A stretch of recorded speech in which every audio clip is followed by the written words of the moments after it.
You might get it off YouTube. Oh, we have 20 seconds.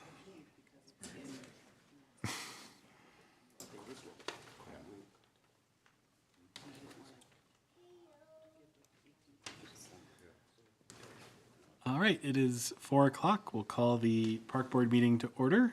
I'll start with a roll call. Jonathan Miller. Kara Schaefer. Yes. Andrew Scheip. Here. Kevin Yeager. Yes. Troy Rushmeyer. And the Pledge of Allegiance. To the flag of the United States of America and to the republic for which it stands, one nation, under God, indivisible, with liberty and justice for all.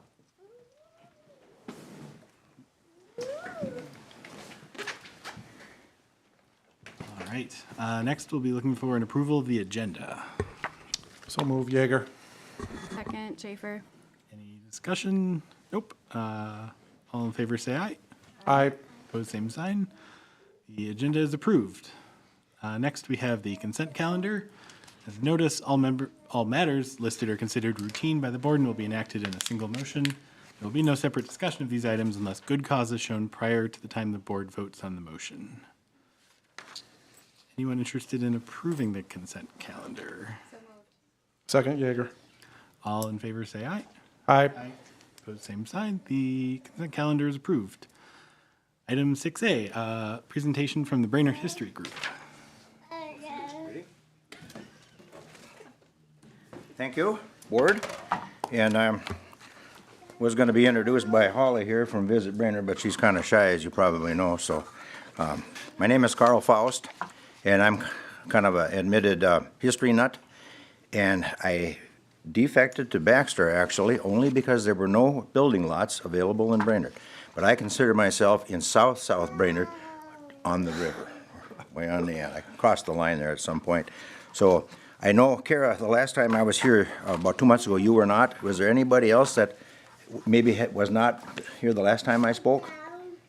So I'll just kind of go backwards just a little bit and tell you where we're at on a certain project. Did I get everything here? So pardon me if I read here. I was told that I can't read all 7 pages, so I'll do the condensed version.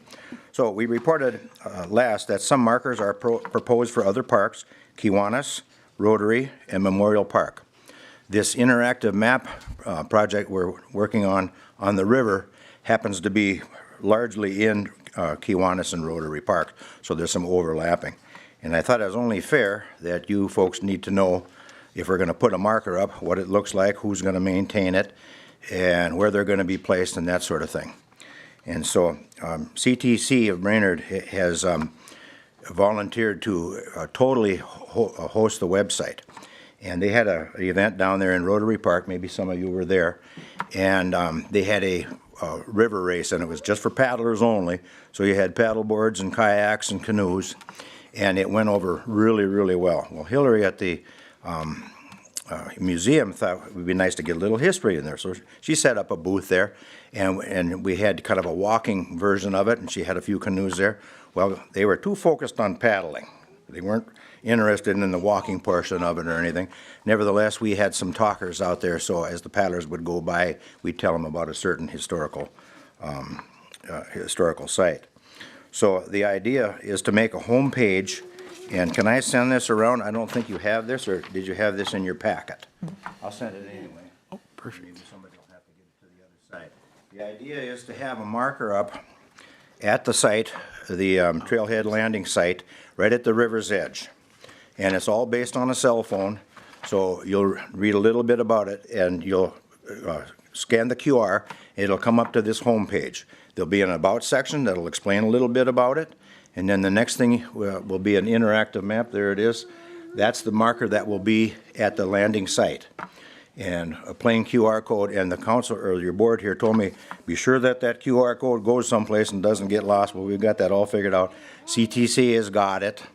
And if the link gets broken, we can fix that too, because there are appliques that you can put over the QR code, and they're UV glued on, you might say.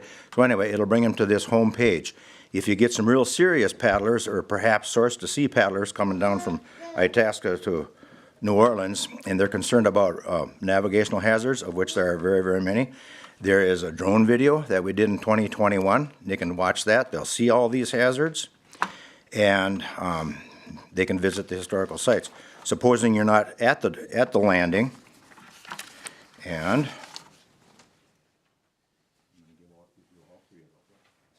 send these down or Sorry. Oh, anyway, so let's say you're just casually paddling or you're going by, some of these markers that will look something like this will actually be on the river's edge.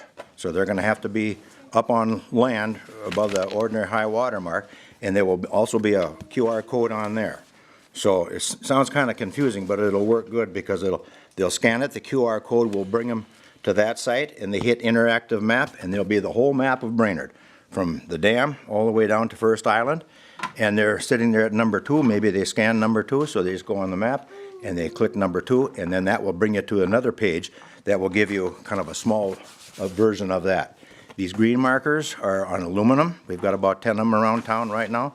They hold up very well. I've only had to replace one, and I just brought a physical one. They aren't impenetrable. This was literally rock crushed, but this is at the brewery site on the backside of Boom Lake. Little, what would you say, a little creepy back there, a little dense, you know. So we can't keep track of what's going on, but they hold up well. And then this sign, of which there are 40 all around town here in Brainerd, I think we're down to about 35 now actually, it's the same material, it's just put on coroplast. In fact, there's one right outside the building here. So the idea is, with the budget we've got, we'll probably have 4 or 5 of the aluminum ones, and then these are about half price. It might be more rectangular. So that's kind of our plan. Does anybody have any questions how this will work, by the way? Anybody? Okay. Real quick, sorry. Sure. How are these mounted again? Are these mounted in a frame, did you say? Well, Or all different ways. This one here, Okay. I took the bricks from the old brewery, and I built a monument, and then I put a slab on an angle, and then I put plexiglass over it, and I went around it, so that's a stone monument. But the okay? new ones that we're talking The about? new ones that we have around town, if you look behind the fire hall, you'll see a version of it there where our wonderful street department will take a old signpost, and they'll actually make an angle to this, and so that they don't get bent, there'll be a steel piece behind that. They've done just a great job. In fact, they did one down there, you'll see, where they took the new marker and then the old marker from 1971 for our centennial that was never put up, that just simply said, first school, 2 words, not terribly informative. But now with modern graphics, you know, we can do a whole lot more than this, and they can turn out like that. So that's kind of how the markers are going to work. And then when Eric Hopajoki from CTC saw this, he was just adamant that I want to make sure that we also have the walking tour like the museum folks had, because there are some people that can't get on a lake or a river. Maybe they do lakes, but they're afraid of rivers or whatever, but they want to see the tour. And so we made a separate walking tour just on a PDF. It's kind of like what we call a book farm. So you can be in Florida in the wintertime and take this exact same tour, including the interactive map, just as if you were, were paddling. So it really is kind of a project for everybody, everywhere. And there's lots of possibilities. Once we've got this in place, if the Smiles for Jake folks want to do another event, you could tie it in with this. You could do a walking and a paddling.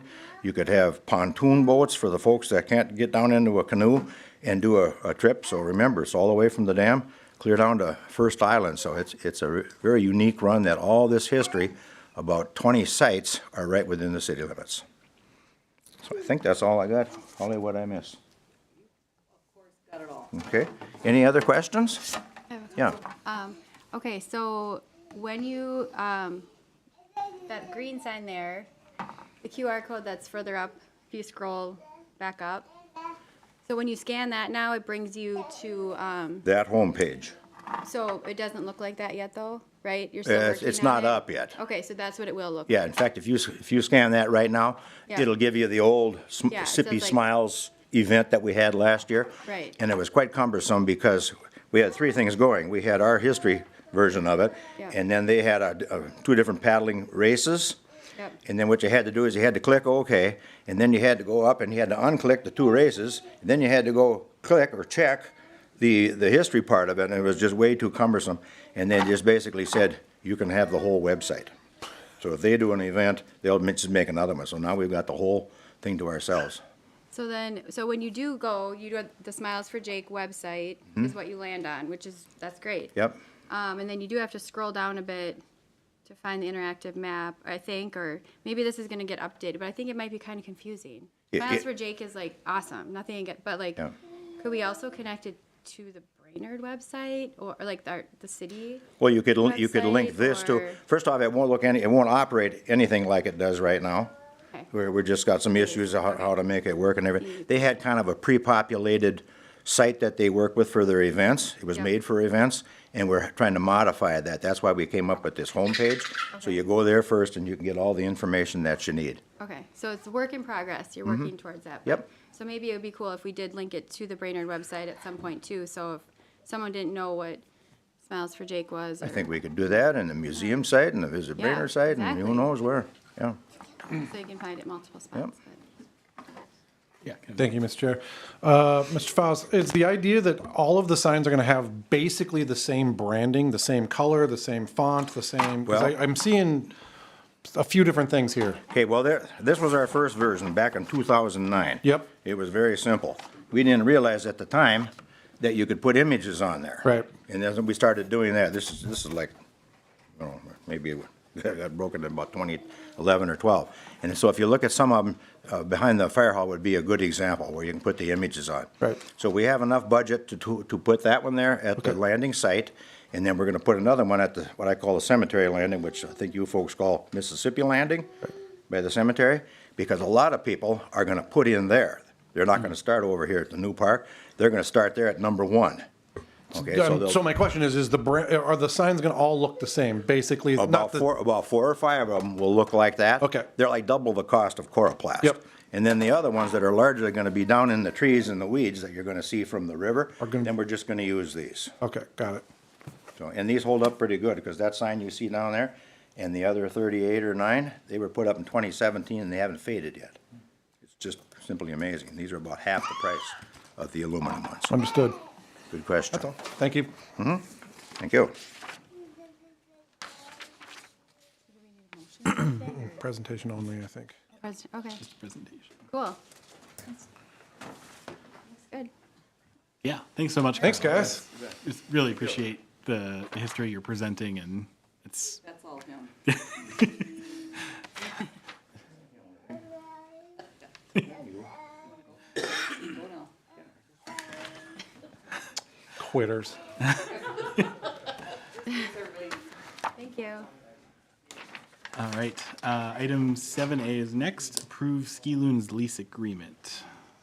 I think we have a number of folks here for this item. Is everyone here with the Ski Loons? Okay. Couple folks, couple not. Perfect. All right. Yep. Perfect. Yep. Yeah. Thanks for raising your hand. All right. So this is not technically a public hearing, but I would like to hear the feedback. I know we have folks interested in both positions on this. If y'all, the homeowners, if there's anything you want to add beyond the emails and the communication you've had with Jesse, invite you to come up and speak if you'd like.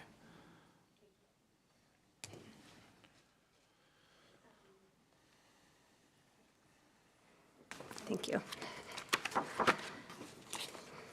I'm actually, I have 2 statements. I'll read my statement and then you'll understand why I have 2 statements. So, I'm Diane Treader. I am a resident of Wonderland Park Road. I've lived there since December 2021. I want to start off by saying I do not think the Brainerd Ski Loons are bad people. I think it's an excellent program. And I believe if the homeowners and the leaders and the boat captains and the volunteers would all work together, the Ski Loons on Race Lake would be a great thing. But we need to be heard and not be considered bullies. Because this is our home. This is our home. And we bought our homes there for a reason, because it's a beautiful, quiet, quaint little lake with amazing connections to the Mississippi River, which means we can go all over. So that's why we bought this place. I spoke before your board April 26, 2022, after the 2022 agreement with the Brainerd Ski Loons was already approved, along with my neighbors Wayne and Stacy Harding and Julie Aspros. At that time, I expressed concern about the Loons practice area being in front of our home and what the consequences would be to our family, because I have young grandchildren. And I don't know if you remember that, but at that meeting, Mr. Rushmeyer said, before the contract is signed next year, the board will notify the homeowners. I actually have it in writing because it was attached to your correspondence you got with your agenda. I saw that. The agreement is to be reviewed annually, no later than March 1st of each year. So at that time, I decided I'm going to wait and see what my neighbors told me. Is it really that bad? You know, is this disruption to our everyday life during the week? What's it going to be? Is it really going to be that bad? It was kind of annoying, but it was also kind of cool, not going to lie. You know, being able to sit out there on my dock and watch them practice was kind of cool. Kind of like a little Wisconsin Dells kind of a thing. And what they do is cool, not going to lie. You have talent. There's some pretty cool talent. As the boats are practicing, they didn't come past my dock, because I'm one of the further houses down, but they did turn around right in front of it. So I'm going to admit, after a couple of weeks, Monday through Thursday, 6 o'clock till 9 o'clock, about 200 trips a week in front of my house, it did start to wear on me. The constant noise is one thing, but I honestly felt like I lived on the Whitefish chain, Gull Lake chain, 4th of July holiday. Because in all actuality, we really can't sit and enjoy our lake because it's constant. All right, so that's besides the noise. Besides the noise, because it's one boat right after the other, and they're not pulling just one water skier.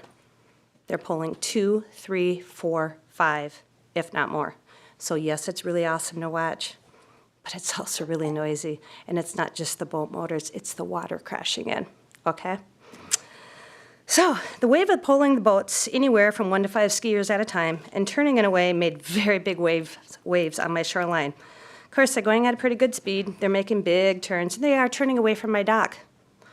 But the waves coming in were enough to knock me off my balance sometimes, and I have very strong leg muscles. But my grandkids, they can't be in the water. Monday through Thursday, my grandkids can't be in the water.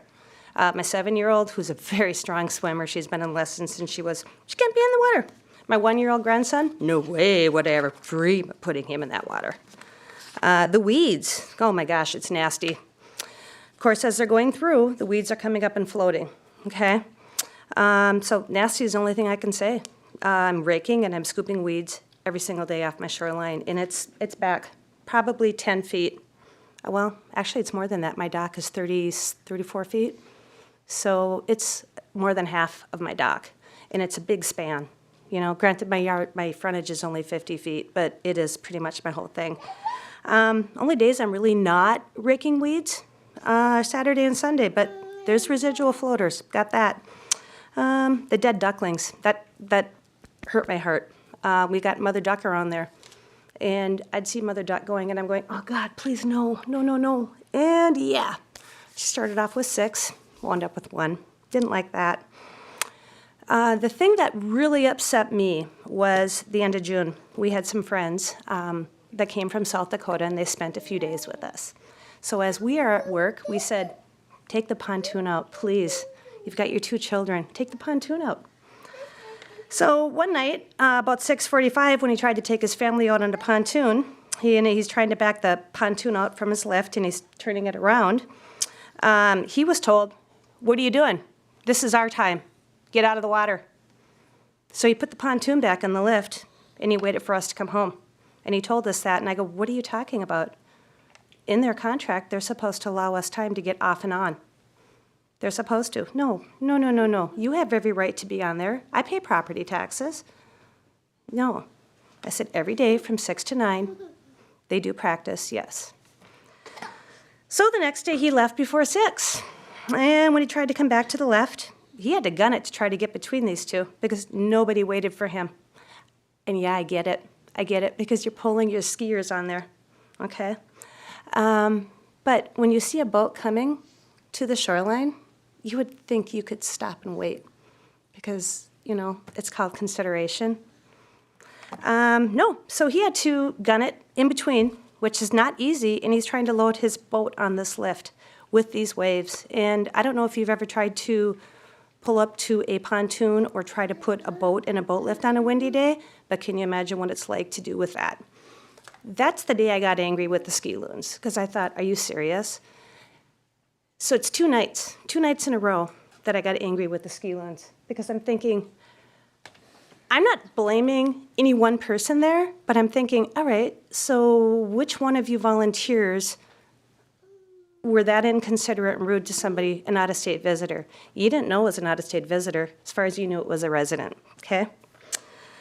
So I was actually the person that said to my neighbors, beginning of February, hey, we should be receiving a notice from the city of Brainerd right now, talking about the ski loons. We should get ready, because we know this.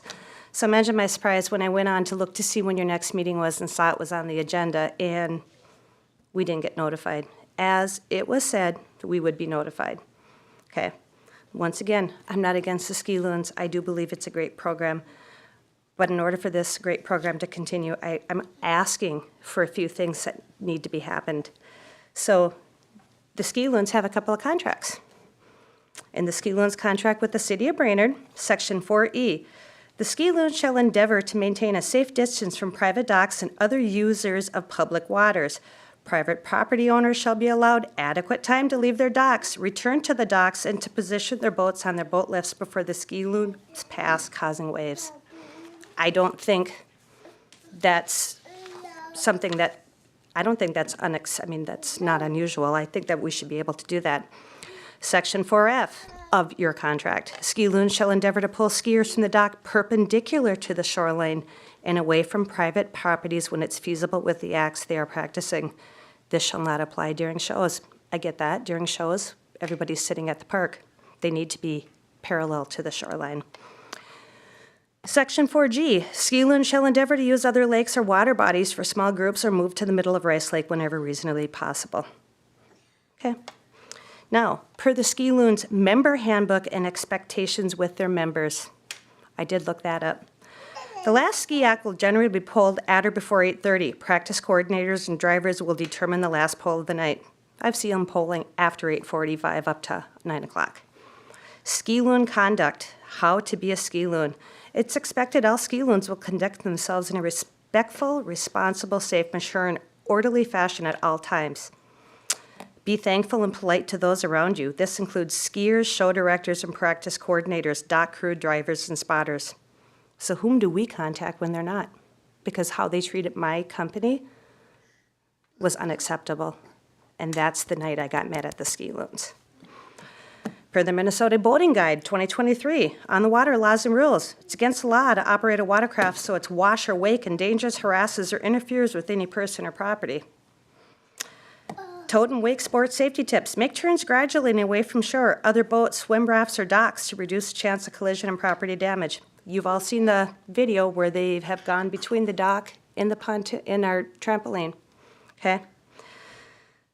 So this is what the neighbors that are directly affected are asking to the city council members.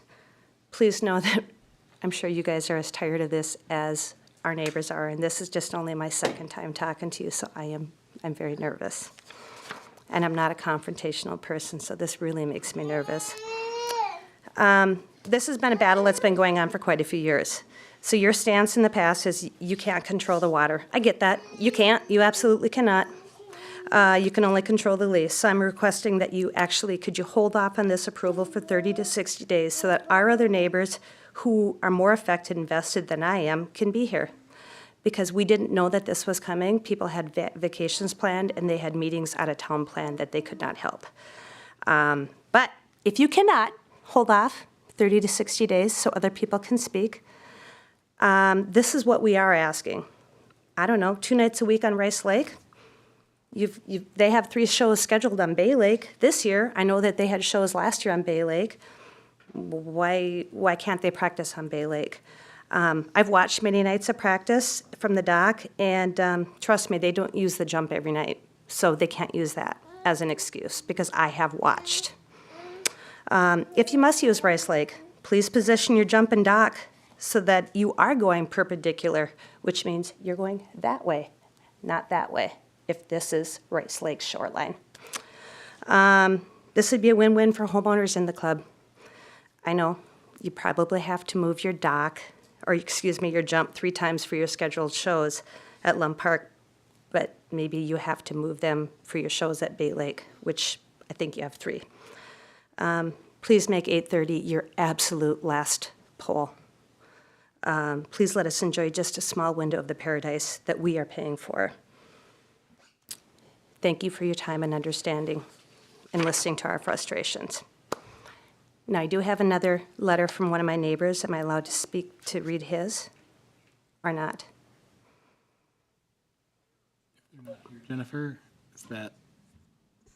Mr. Chair, members of the board, I would say at your direction, I think generally with public forums, it's asked to be limited to 2 to 3 minutes per speaker, That's fine. but up to you, Mr. Chair. Is there any kind of different points, or is No, it he's just, all he's consensus? asking is if you could please, basically the same thing I am. If you're going to approve it, could you please make it 2 nights a week? And if the Ski Loons would like to, the Ski Loons coaches, volunteers that are on the boat, and Mr. Dens, who I think is in charge of this, would like to sit down with us and have conversation, that'd be great. I understand 2 years ago they sat down with the Hardings, and there were no issues that year. Maybe we could do that again, because like I said, I didn't get mad until my company was yelled at 2 nights in a row. Before that, I thought it was annoying, but I didn't get mad until then. And that's not on the Ski Loons, that's on the people that did that. And I don't know who it was, but that's not on the Ski Loons, and I do understand that. Thank you. Thank you for feedback. Anyone from the Ski Loons? Maybe Mr. Oh, yes, sorry, didn't, yep.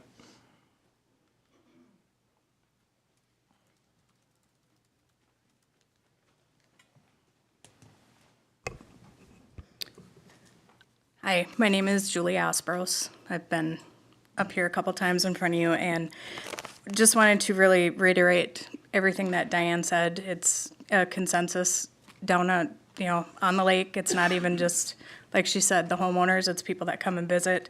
It's the conduct that they see.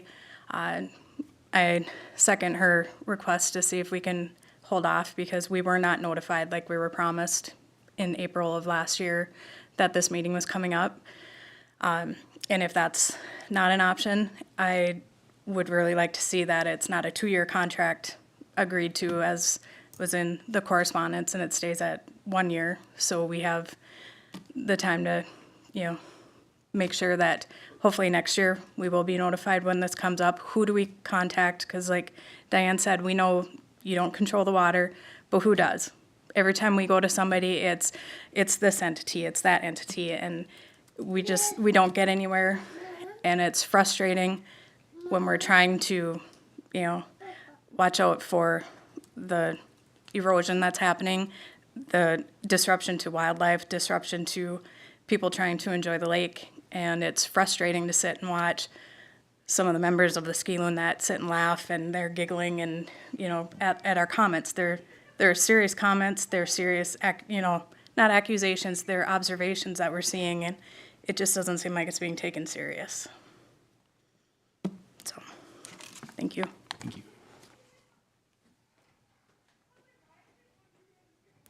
Any other homeowners interested in speaking?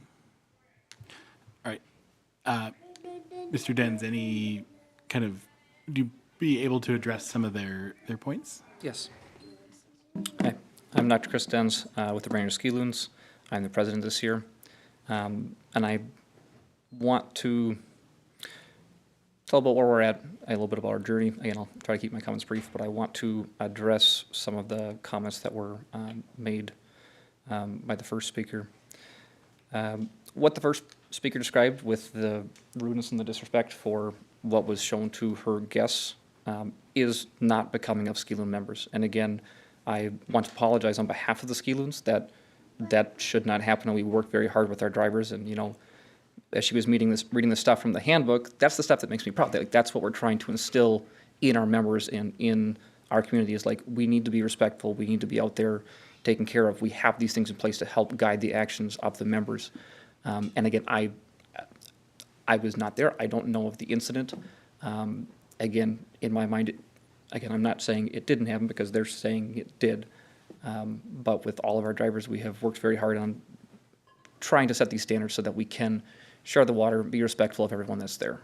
So I apologize for that incident, not knowing more about that. If soon as there is anything, we did implement successfully a community liaison last year. We sent out a big press release and all the newspapers and everything else. And we had a few people come to us, but it was pretty much all positive feedback. We have worked with the Hardings in particular in the past, describing our willingness to like come reach us, be approachable. We want to work with you. We want to work these things out. So again, I like the speaker's comments of being able to have a sit down, and if they have concerns, if there's an incident that happens, we want to be able to resolve this between us and them. It isn't something that necessarily that needs to be brought before the park board. We want to be respectful of your time as well. So I'm totally on board with what they're talking about there, and their community liaisons have helped facilitate that outreach with some of the communities for what's going on there. Some of the things I feel were a little bit unjust on what she was describing that I don't think, some of the things she talked about with waves and weeds and killing ducklings, and I think that's a bit of a stretch to say that is entirely our fault. When I live on a lake as well, and there's weeds that wash up on my shore, even on night where there's nobody out. There's lakes, there's weeds as part of being on a lake. Some of the things, we do drive boats. Boats do cause waves, but there's many other boats out there besides just us that are out and about and around, and I don't think the ski loons should take full blame for what is not our fault, in our opinion. Our drivers always continue to be safe and endeavor to keep everyone safe. That is always our first priority for maintaining proper distances and things like that. All our drivers know, and we go through the annual trainings of making sure they allow people time to go back and forth. And I know I have personally witnessed multiple times that the drivers have been nothing but respectful. We take a break. We do let people go back and forth to their boats. We are not inhibiting anyone's use of the water that I have seen or that I have witnessed or that any of my leaders have witnessed. If there was any incidents, they bring it to me. We had some incidents, but not in regards to that. It's usually more with attitude of teenagers that comes up just among that stuff. But we did not have any reported incidents or negative things. We did receive multiple comments from feedback and lake owners that they love seeing us out there. I just talked to a gal last week who was at my office that lives by the landing, and she was like, oh, it's so great to see you guys out there and seeing the kids, people out enjoying the park, being respectful, having a good time. To clarify on the travel shows as well, we have brought these issues up, and I know you guys probably read through the whole long thing in the attachment for what goes on with the contract. We do have our travel shows and fundraiser shows that we do. We do not move the jump. Moving that thing is a behemoth. It takes like 5 hours to be able, not 5, but probably 4 hours to get it moved and put in. It sits in the one location. It does not come to any of our travel shows. There is no jumping at the travel shows. So just to clarify that out there as well. The way we're able to do the fundraiser shows is it's probably, probably 10 to 15 man hours worth of work in order to get all the stuff ready to go. We get paid $750 or $800 for each of the travel shows to help compensate for the time and the travel and the gas and loading all the stuff up on the trailer. It's a big ordeal to be able to get out for the couple shows at the travel places. Again, I'd love to get paid that much to go practice on a different lake, but for the logistics of keeping the volunteers and in guiding our mission for being able to keep costs down, and I know that's part of the Parks Board mission and vision is to be able to provide those affordable recreational opportunities. The ski loons membership dues for people to be able to come out and enjoy as much skiing as you want, all the boats, equipment, gas, it's $125 for the whole summer. I just talked to a mom who said they put their kids in hockey, and between all the dues, the stuff they have to sell, the raffles, everything else, it's like $1,000 to do a sport. I think it's like $450 to cross country. So they were awestruck that we can keep things as affordable as we can for what is sometimes a more elite and elusive sport for people that can't afford it. So we strive to keep our costs down, and that's very helpful with trying to keep our volunteers happy, having the one central location. all the things that are in the contract, we are striving and endeavoring to do. You have seen the long history of how we have made modifications after modifications, accommodating to people's requests, moving our docks further away, moving our jumps further away, allowing us a bigger landing site so that we can be further away and keep people happier while still sharing a public resource. We continue to strive and endeavor to do that. We continue to ask people to reach out to us if they have any incidents or have any comments. That's what our community liaisons people are there for. We want that to be a bridge between the community and us. We continue to strive and endeavor to provide opportunities for personal development, teamwork, and community involvement through water sports. The Brainerd Parks Lum Park in particular, has been a wonderful partnership for many years. We treasure that. We want to continue to be respectful of that, and I remain committed to doing everything with that. For the contract as it sits right now, we've talked before, about the number of days. There's many of our members, as we grow and as there's more people that we're able to provide for these opportunities to, they'd love to see that restriction removed and be able to go to 7 days a week. Not saying we'd be out there all 7 days, but again, it's a public use. If we're not using the dock, if there's people who are out skiing, again, if they're not on the shore, they can be out there using a light in public lake just as anyone else can. So if there are changes that may need to be made, we'd like to see it in favor of removing that restrictions of the 4 days. Really, it's been a good compromise for where we're at with the 4 days. There were many weeks last year we didn't actually use the 4th day. It's nice to still have that. It depends. We're a volunteer organization. It depends on if our drivers can come that night. Sometimes there's schedule changes. But for the number of kids and the adults, we've got 80, 90 members. We bring thousands of people out to enjoy the community shows. We're really doing a lot of good and providing good programming for the city of Brainerd and the surrounding areas. And we'd like to continue to grow our organization and provide those opportunities. Do you guys have any other specific questions for me? I don't. Can I ask a question to Diane? Is that okay? Diane, did you know about the community liaison? Okay. So how, you did not, you said? No.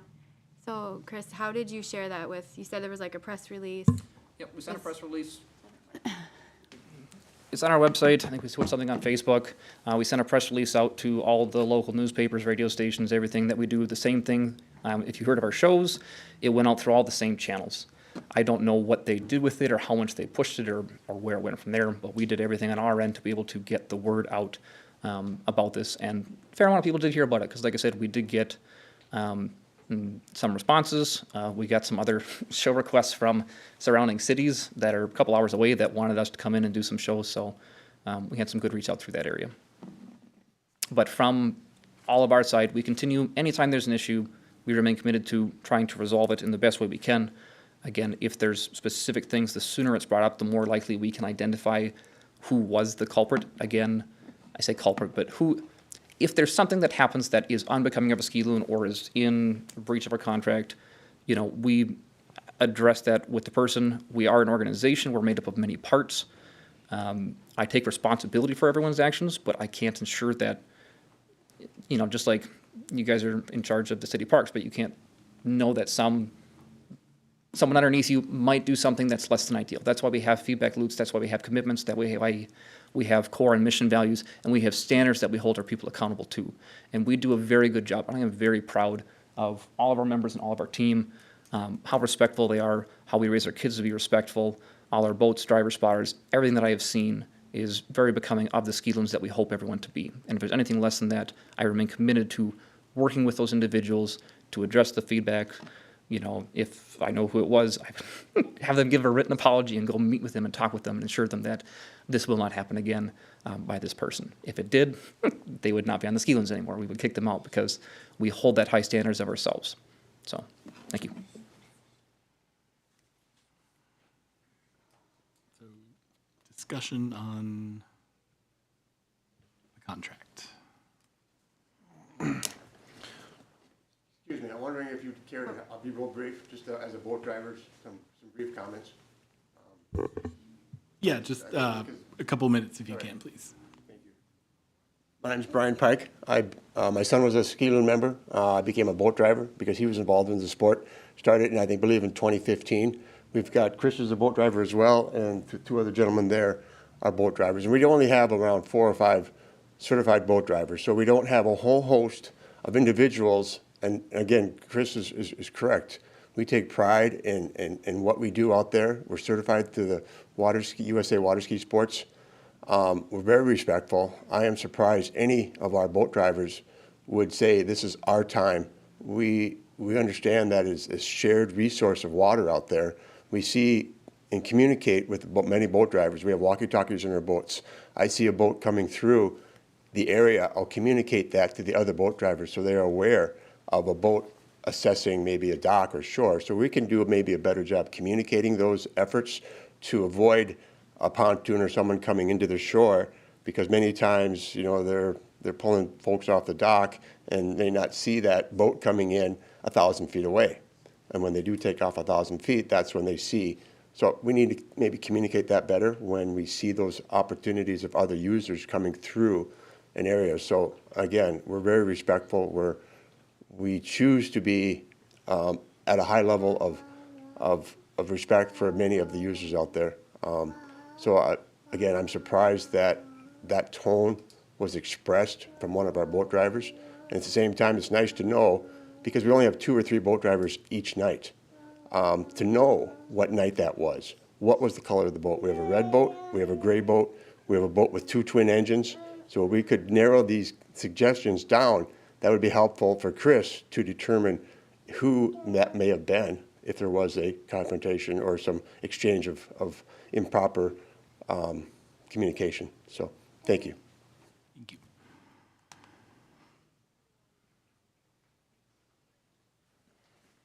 Mr. Chair? Well, here we are again, right? Obviously, 2 very passionate sides of this argument, which we've heard and all participated in over the past several years. There's no clear win here. There's only some version of compromise, in my opinion. I absolutely see and understand both sides of what's being brought in front of us. The ski loons represent basically every single core belief that the park department talks about every single day. It's what we come to do when we volunteer to take this position, is to try to get people into our parks to the greatest ability possible. So that they're a perfect fit for that dynamic.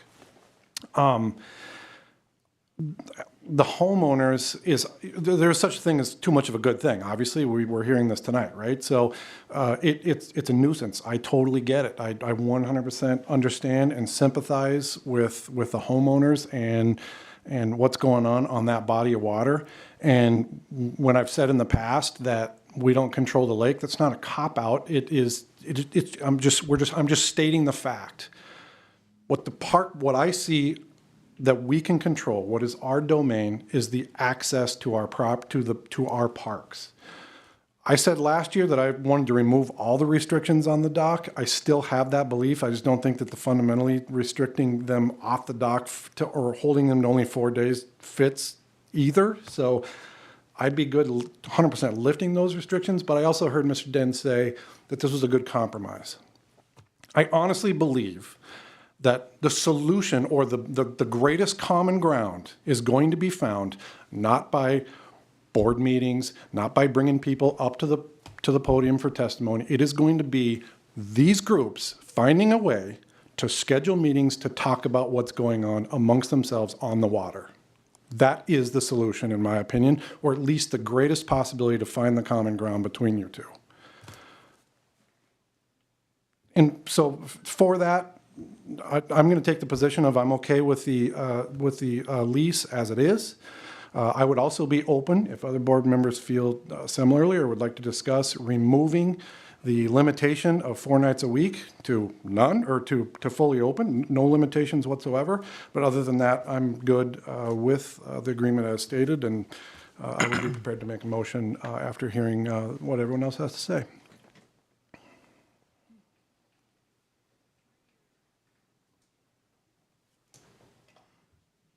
Okay, so like Kevin, I think both of you guys have very good reasons to be here and discussing this. I also agree that you guys as a group should figure something out outside of this, because you guys are in it every day or throughout the summer. I do not agree, though, with, I was going to say I would like to agree in bringing it down to 2 practices a week, and you guys finding and utilizing the other lakes that you guys are finding to do the Learn to Ski program and other things like that. I do not feel comfortable lifting it so that they get it all the days.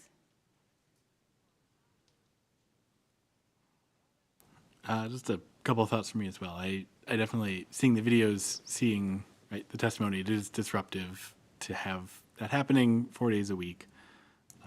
At the same time, right, what Kevin said, we control access to the dock and to the park, and they could pull off of the public launch and you might still have the same traffic. Or there was a popular fishing spot, right, you might have boat traffic near you turning up weeds. So I do see the difficulty and the challenge in that you purchased a home expecting a quiet retreat on the lake, but then, right, the ski lanes provide immense benefit to kids in the area, teaching people to water ski, which seems very difficult as someone who cannot water ski. I guess what I really heard across all the feedback was just kind of a lack of collaboration between the two groups. I know that Mr. Denz, you mentioned you've met with the Hardings. I think some of the challenges could be addressed with, as Kevin said, meeting once a month, saying, right, here are the challenges we're having with right everyone in that neighborhood. Changing the contract. Well, one more thing. I do think it would be great, and I don't think this is something we can put in the contract, but to have a dedicated point of contact, or even access to the walkie-talkies to say, hey, we're trying to pull the boat out, or right, my out-of-town guests are trying to get in and out. They can't find a gap. Could you right pause or have someone tell them when it's a good time to go in and out? I think that may really help that particular situation. But I do think just building that relationship is what needs to happen, and that's something as a park board that right we can't write in a contract, and we can't do anything other than hope that can happen. I am more in line with Kevin's view that I think it is odd for us to restrict access in the contract.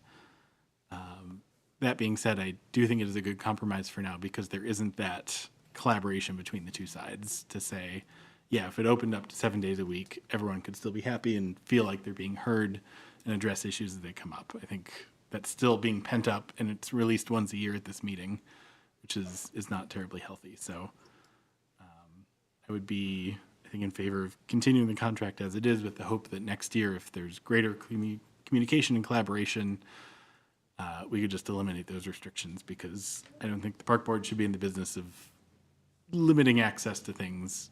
We should limit putting time limits on things outside of park opening hours. So that's where I'm at.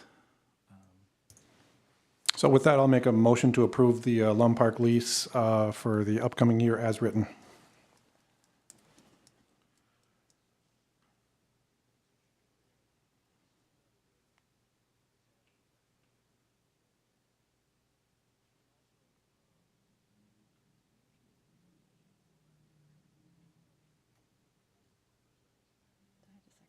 You're the only one. You don't have to. Yeah, you don't have to. If you don't, if you don't, it dies, and then it could get carried on to the next meeting, or it dies. We never did address that, though, that we didn't let them know. But then I don't know if that's drawing it out more. Mr. Chair? Yes, Jennifer. So just a parliamentary procedure, you could second the motion. You can certainly vote against the motion even if you seconded it. If there is not a second to the motion fails, but you could also raise another motion, or you could postpone. I have a question for Jesse. Jesse, does this have to be addressed at this meeting? It looks like the contract takes effect May 1st. The agreement says that it needs to be decided by March 1st, but that can be amended if the park board wishes. Second. Any discussion? Sounds like you have reservations, Kara. Can we add actually something about having the liaison communicated? I don't know if it has to be in the contract or if it can just be making sure that like they get a postcard or like all the residents find out who this person is that they need to. Can I speak to that? Just to clarify. I think so. If you want. Sure. Like I said before, we are open and we want to have these conversations. We agree with you 100%. That's why we implemented this. We talked with some of your board members, I think Kevin in particular, about this community liaison position. We were like, yep, this would be a good idea. This is going to achieve some of those results. Again, it takes time for that information to get disseminated. We will continue to push that information out there. My initial thought is I believe Rice Lake has a lake association, and that's probably the best way to like reach out through them, because I believe they would probably be the most representative of that group.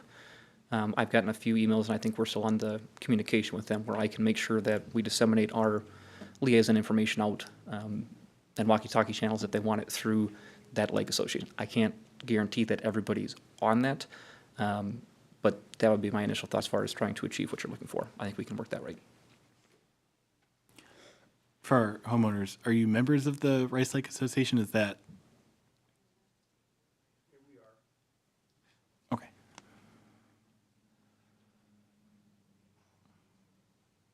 But we've never heard about that, whatever you guys were talking about.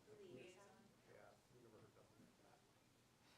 Maybe Wayne has already, but he must be the only one. Kevin, would you? I guess I can't propose an amendment. I'll just briefly touch on this, just keep things moving. I don't see any reason to change my motion, because again, I'm going to fall back on, I think that the solution to this is out in the gallery, not up here. So if that'd be my recommendation to establish a liaison, but I also want to be very careful that the park board doesn't enter into the business of negotiating between two public parties on random disputes. So that is fair. Any additional discussion on the motion?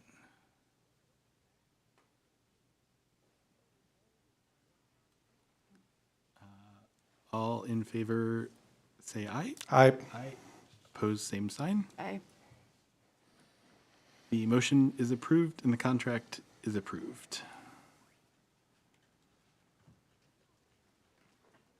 All right. Item 7B, the Laura Jane Musser grant application. Yes, sir, Mr. Chair. Thank you. So we discussed this Laura Jane Musser Environmental Initiative Grant. The intention of utilizing this grant, it's a relatively small grant, it is competitive, was to apply for roughly about 30,000 of the maximum 35,000 grant application, and this would be to construct generally a gravel 12-month trail, walking, skiing, snowshoeing trail throughout J.C.'s Park as indicated in the master plan.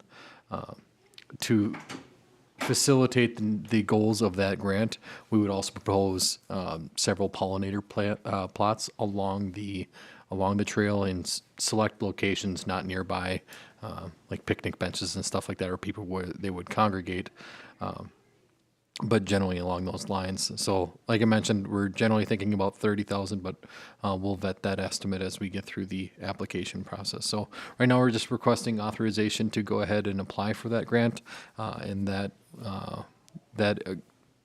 grant request was also approved by the council at the last meeting. Thank you. Kevin, I feel like this maybe plays into your comments yesterday about grantitis. Would you? I'll just briefly touch on it. I think what I'm The only thing I'm concerned with is adding additional work as a condition of getting the grant. I mean, it's great to get grants, love that. Build some stuff, get some money, build some stuff, love all that. That's what we're trying to do here. But I just want to be very cautious that we're not creating future work, future maintenance that just simply can't be sustained. So this particular grant with the pathway, I like this, I support this. I'm not sure about the pollination gardens, I believe, right? Pollinator plots. Yeah, pollinator. When you described them, Jesse, it sounded like there was at least fairly robust work to start with, but then once they're going, they're kind of going. Correct. To establish them, there's a couple years of just kind of that initial maintenance. Right. So I'm not really willing to die on the sword of pollinator plots at this point. So for this one here, I support charging forward with this grant, as it's going to help us with one of our visions here, and seems to be pretty easy maintenance. So Doesn't sting too much. doesn't sting too much. That's a good one. Here, anything? Yeah, my only question was just gonna be trying to think if we don't have a path like this now, or how much do we? I mean, everything's- outside of just a regular grass area, there's not really Right. a formal trail, correct? I was just thinking of like what the maintenance is for one we have now, but we don't have anything like it, so we wouldn't really know. But it's more like, what would mowing along the side, or, I mean, what is? You really wouldn't be a ton of mowing outside of what our normal mowing is. Yeah. So it's actually going to be pretty low maintenance as a gravel. If it starts to get washboarded, which is probably going to be unlikely, we'll have to kind of blade that down and just kind of keep it level. But it's going to be pretty low maintenance as a gravel trail. The pollinator plots really are going to be probably the highest maintenance for the first initial years. But as you really get those established, those become pretty low maintenance as well. Great.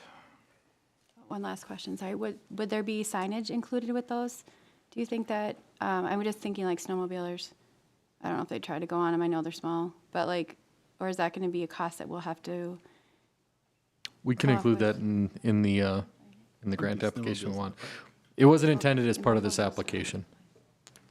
What was But that? it wasn't intended as part of the application for this grant, but it is something that we can put up there as no motor vehicles. I'll just jump in real quick, Mr. Chair. Yeah, so a lot of the park in Little Falls is almost all gravel trails. I think they look and work fantastic, so super easy to maintain. I think they maybe drop some new Class 5 on them, maybe every couple of years, something like that. I'm not sure what they use for weed mitigation. Hopefully we've got enough people on them to keep the weeds down, but I see this as being pretty low impact. Yeah, I'm excited because this is a thing we can add that doesn't really make a scary 2% number. Yeah. We talked about yesterday. So gravel, grass, plants. Yeah, Go team. tree, right. Yes, please. I'll make a motion to move forward with this grant. I'll second Jaeger. Any discussion? All in favor say aye. Aye. Aye. Opposed, same sign. That is approved. Next up, we have the next grant application, the outdoor recreation for Lum Park. Yes, sir, Mr. Chair. So this is another follow-up conversation we had regarding the Lum Park Beach facility and a follow-up from last night's meeting. It was very clear that both boards wanted to look at an option of just a pavilion with maybe just a washing station or some sort of a spigot for rinsing off sand at the beach. So that is the scope that we would apply for. Including that, we would, again, lump together both the beach expansion and the campground expansion, as both of those are still eligible activities, to try and leverage as much as we can for that grant application. And we can utilize those DNR funds if the pavilion itself isn't a full 150 or 300,000. Some of those funds can actually get used towards the campground expansion and towards the beach expansion. So we can utilize the maximum of that fund as best as we can with what we've already committed in our local matching funds. So that would be our intention, is to apply for the grant as all three facets together, with the building being just a pavilion facility, probably power, lighting, and then the water spigot. Perfect. Any discussion? I think this is pretty much where we landed last night. It is. Ms. Chair, if I may, just real quickly, we've started to having conversations about should we be building new buildings at all. Was starting to kind of trickle some of those conversations in. This is one of those buildings where I just feel like if you do not have this, the use of the beach is going to be tremendously cut down. So this is one that I almost feel like we have to have if we're serious about expanding the beach there, just for people to be able to get out of the sun, handicap, all the accessibility, all of those types of things. While I think there are buildings potentially in our master plans that are highly debatable as to whether or not we need them, want them, or should own them, this is one that I feel pretty strongly that is probably needs to remain because of the beach expansion. It just feels like a key component to enjoying the beach.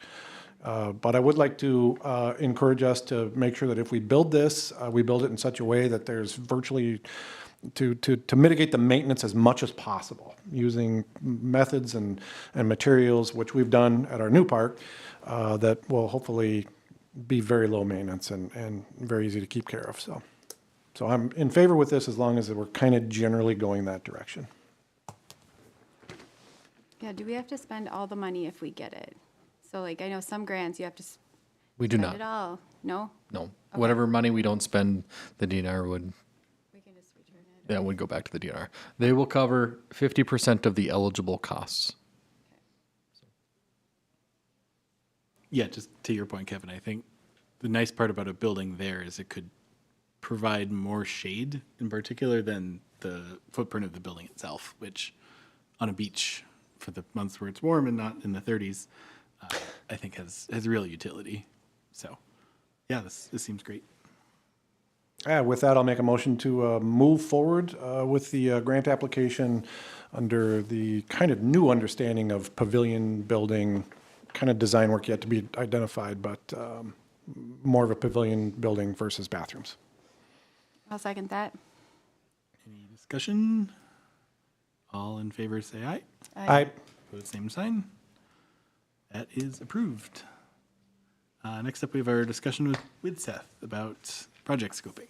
Yes, sir, Mr. Chair. So as part of our contract with WIDSEF, we wanted to have this initial design scoping meeting to kind of iron out any small details or any other concerns that WIDSEF would have prior to getting into the design phase, just to try and limit the potential for having to do any rework. So as a reminder, the first project was JC's Park and the improvements there. And then what we've just discussed with the Lum Park beach expansion and campground expansion. So Jillian with WIDSEF is here. She's the landscape architect that'll be working with us on the designs. And she'll help kind of guide us through this scoping discussion and some of the pieces they'd like some park board direction on. Fantastic. I don't know if I need to come to the microphone now that I'm the only one in the room, but thanks for having me here tonight. Oh, yeah, it would be good. okay, Yep, yeah. sorry. Nope, that's okay. That was a yes. Okay, I am Jillian Reiner with WIDSEF. Thanks for having me, guys. Yeah, I just wanted to come up and open up the discussion. We can kind of walk through each of the parks and hear what concerns you guys might have. We haven't shared any survey information yet, Jesse, so I can't speak to, specifics on if we have enough data to deal with the stormwater. That was maybe one of the concerns at the JC's Park, some of the low areas, but kind of just from a conceptual level, if we could kind of start with JC's Park and, feel free to ask me any questions. We didn't have any, I just kind of addressed, and it's written in our scope here, but the stormwater concerns was kind of one of the only things I think we had listed as kind of an unknown for this schematic work session. I think if you scroll down just a little bit further. Yeah, Brent, can you go to the next page? There you Under go. the scope. There you go. Thank you. So flooding, Jesse, I think that we discussed briefly that there were maybe some changes to JC's Park, and we haven't seen those either, that updated. Lum. Oh, okay. There was a discussion, I think, about changing the gravel parking area. Correct. So the current one is Orientation, yep. oriented east-west, and the one in the master plan that was sent is generally north-south. North-south, okay. Yeah, is there any conversation, any questions that you guys want to have, moving forward with J.C.'s Park that you'd like us to hear prior to us getting into design? Mr. Chair? Thank you so much for attending, Jillian. I'm in the design field also, so we have a similar kind of way of attack, I'm sure, on this. We'd like to not be going backwards as much as possible. So what is the typical process that you would like to use? Would you like to do a site visit and with the plan in hand, talk about our goals? We think this will work. We think this won't work. Is that the best way to kick off? Do you want to gather more information and then gather specific questions, come back to us?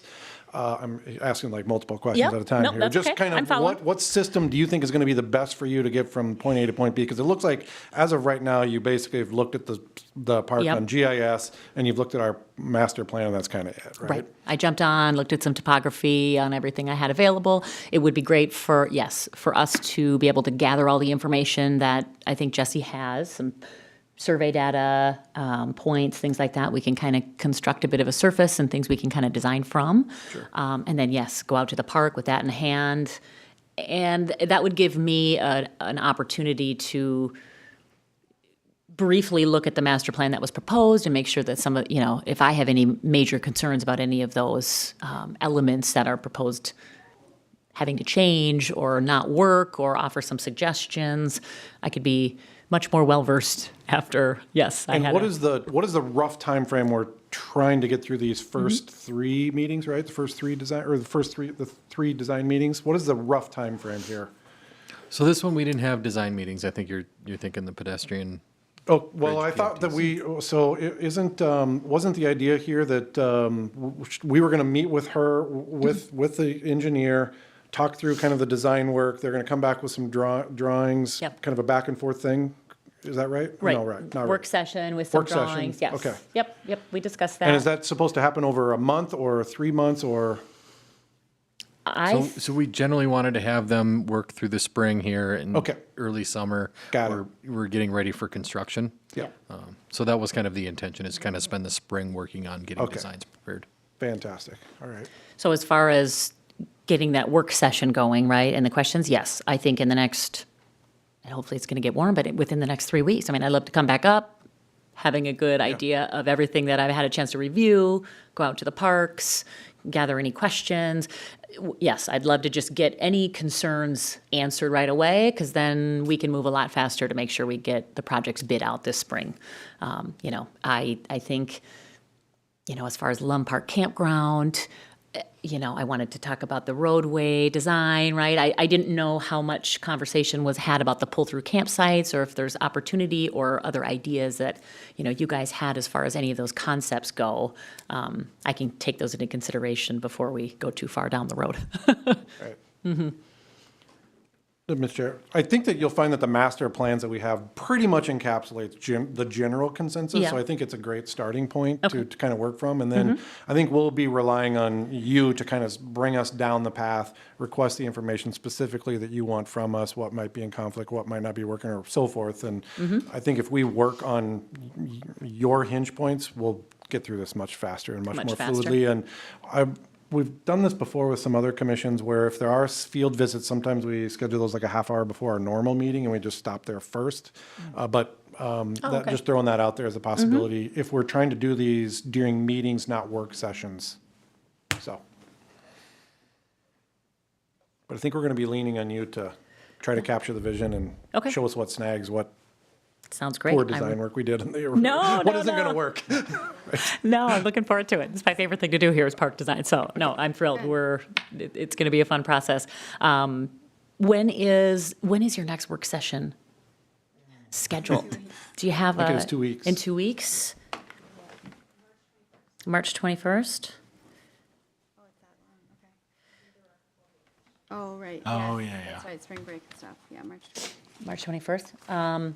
Well, that might not be out of the question for me to come back up. I don't know, Jesse, I certainly, if I had all the information provided, I could come up with the base map and kind of at least have a rough idea, and do the site visit then. I'd love to come up and get out on the sites sooner rather than later, so maybe we could kind of tentatively plan for that. That'd be fantastic. As long as the conditions are allowed, we'll get out there and get the survey data. That was kind of one of the things that we wanted to do in-house Yeah. for some cost savings on our end is whatever survey data that Widseth needed, we would send our engineering team out with the equipment, as long as we can physically get out there and do it. But we're going to be pretty blessed with some nice weather outside of the next couple little nuisance snowfalls, but They keep talking, it keeps not happening. yeah. We're going to try and get out there and get that survey data so we can get it over to them to make sure we can get everything ADA compliant as best we can.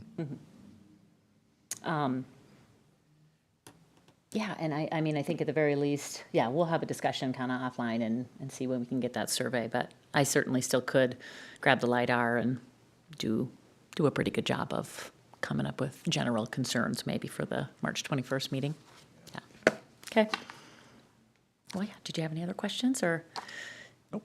No? Okay. Very excited. Thank you. Just excited? Okay, good. Thank you. Thank you all.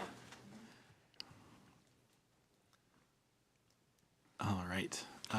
Next item is approving additional LCCMR grant items for our new park, whose name I will not say because I'm not sure what it is yet. I don't know what it is either. Lyman P. White Park. There it is. You heard it here. Mississippi Landing Trailhead at Lyman P. White See, Park. that's my concern. We end up with like a Two names. Mall big of sign. America field at the Metrodome situation. That's embarrassing. Very long, hyphenated. Let's go LPW. LPW, right? Yeah.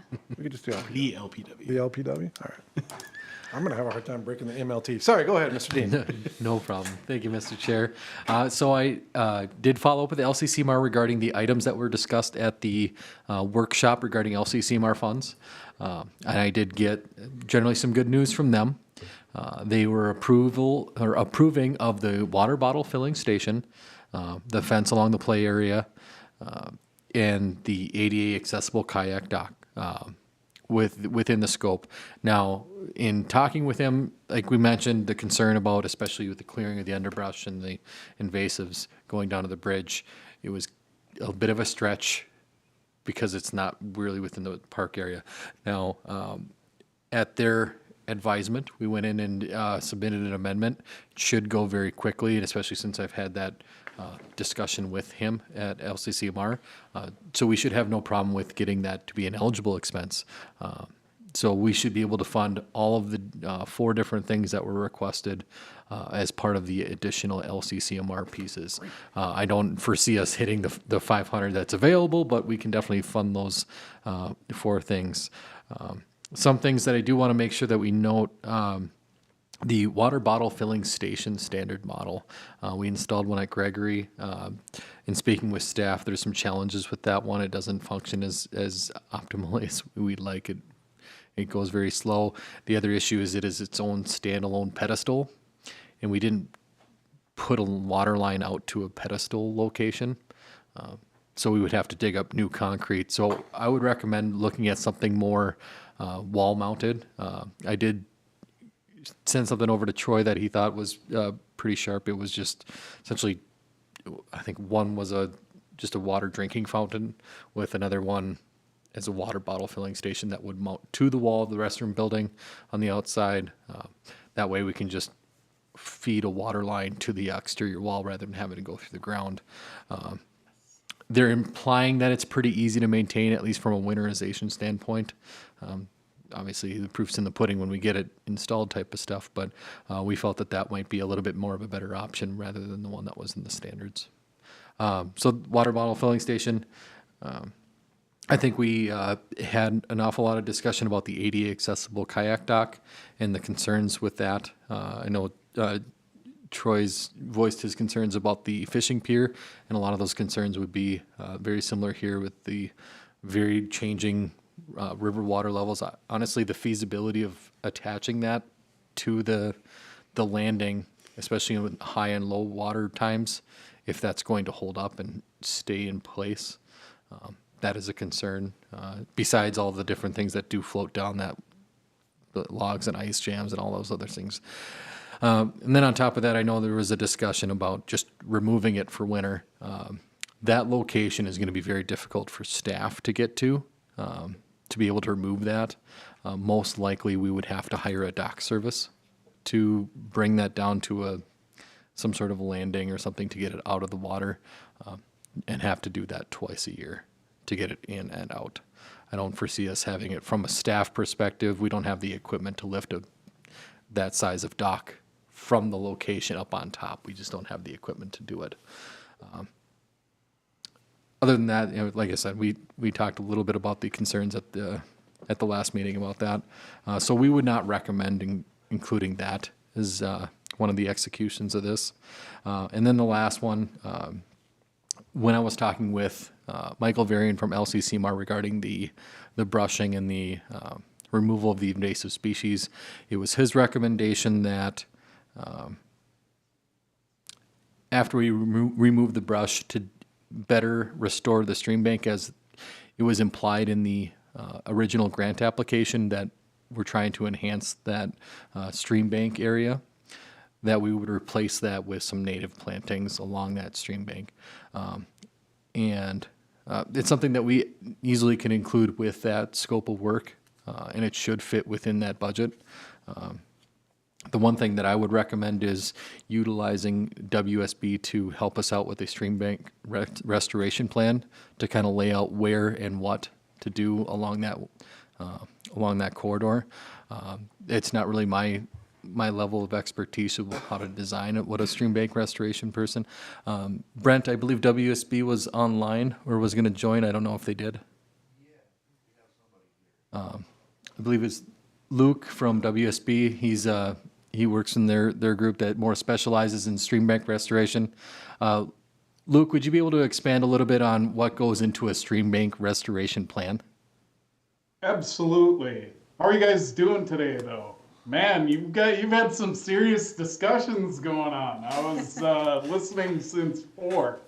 So I'm excited about this. I do a lot of habitat improvement, stream restoration work throughout the state. One of the, I think, closer projects to you guys would probably be the Melrose project on the Sauk River, if you've seen that. Right adjacent to where their campground is, we did a lot of habitat improvement and channel relocation work. But I do have a bunch of pictures and examples if you want to see what stream habitat improvement looks like. But really, it's kind of twofold with this LCCMR funding. I do a lot of grant applications and do a lot of administration work with grant funding also. But with this funding, you're able to improve water quality, which is a big component of your MS4 requirements for your cities, counties, and watershed districts. But the other thing is that stability of those banks and providing that improvement, which provides habitat to not only the fish species, but also invertebrate species, other types of wildlife at the same time.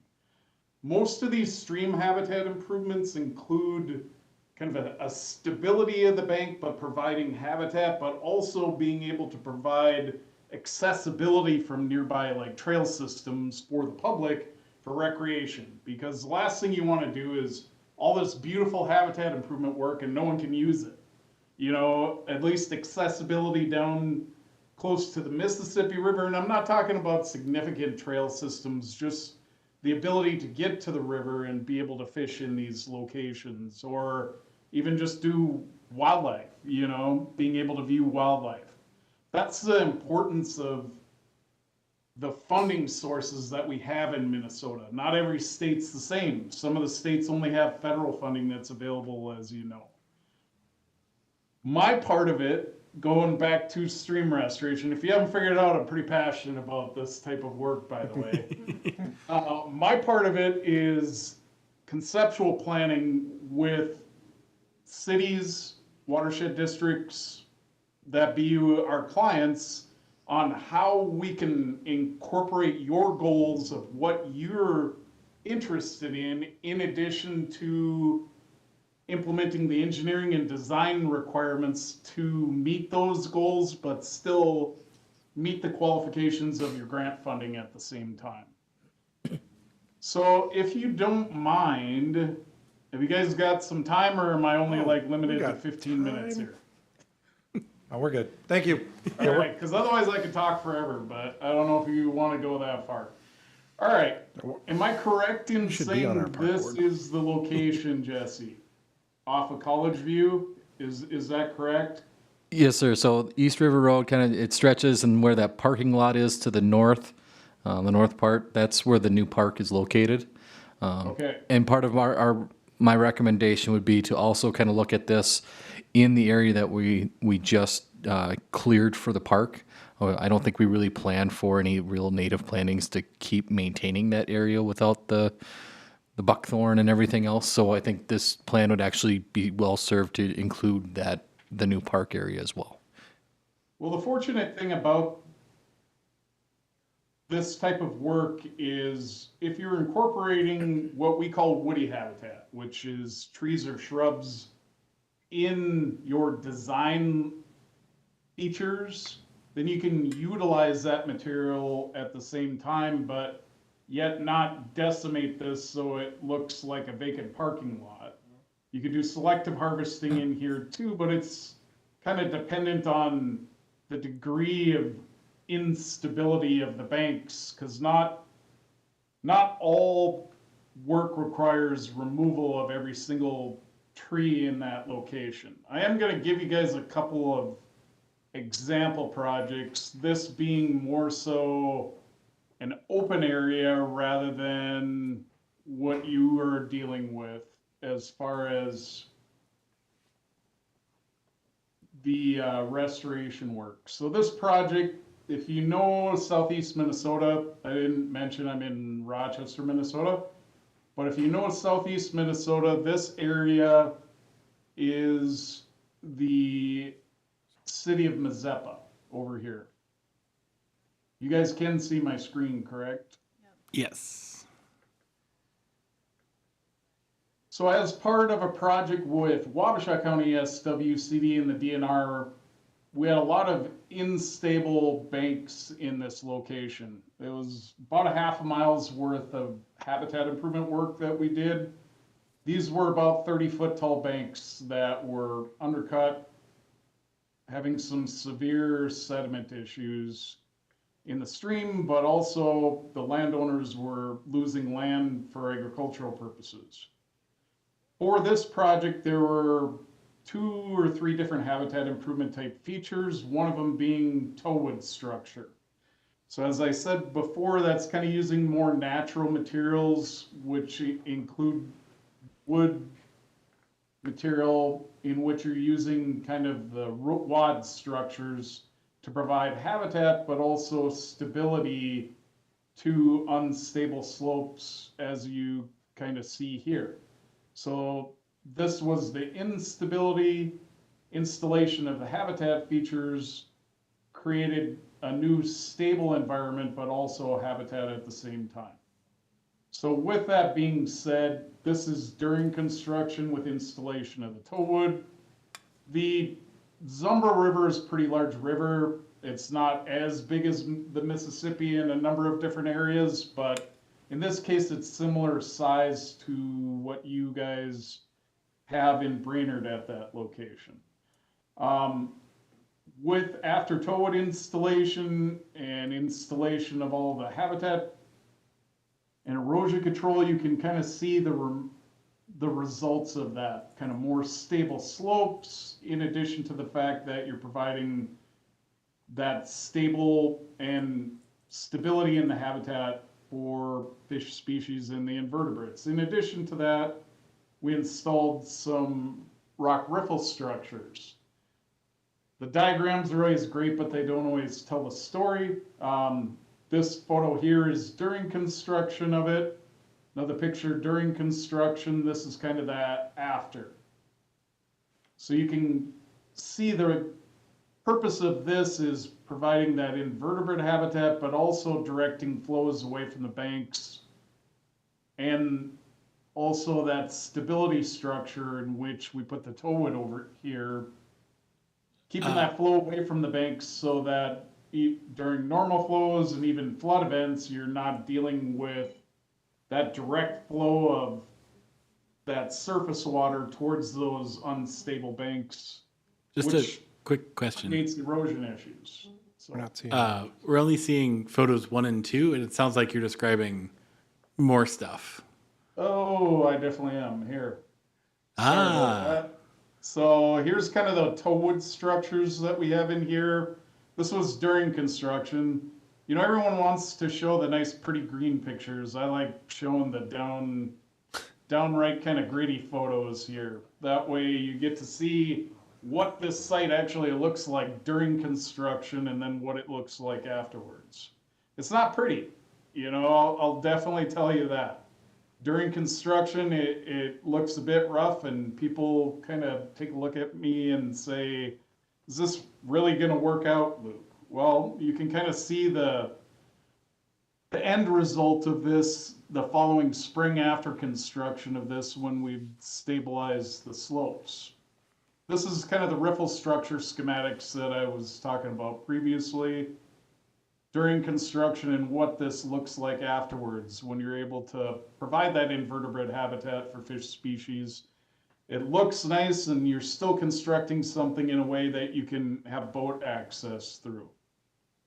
The other component of this project was removal of the remnants of the dam that used to be here, and what that looks like afterwards once it's constructed in a way that it provides that habitat, but also provides good recreational use too at the same time.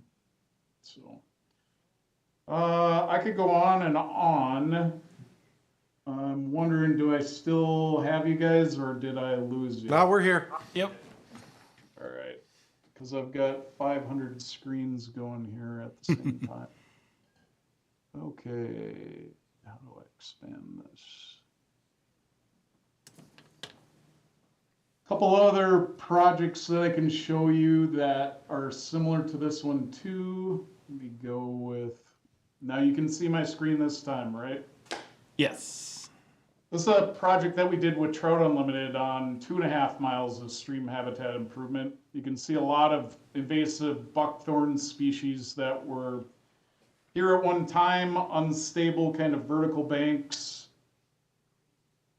As we progress through that, you can really see what this used to look like. We had a number of different types of habitat features we incorporated, but you can really see once those banks are stabilized and you're reconnecting the floodplains, what those trout streams can look like with those riffle structures.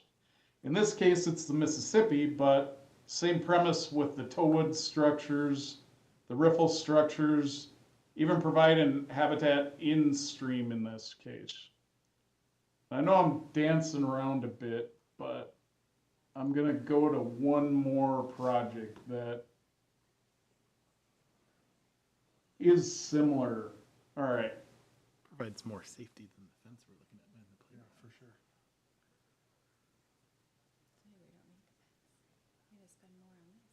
So this is a project that we currently got Conservation Partners funding from, CPL. If you guys know the acronyms, which some of them take a while to figure out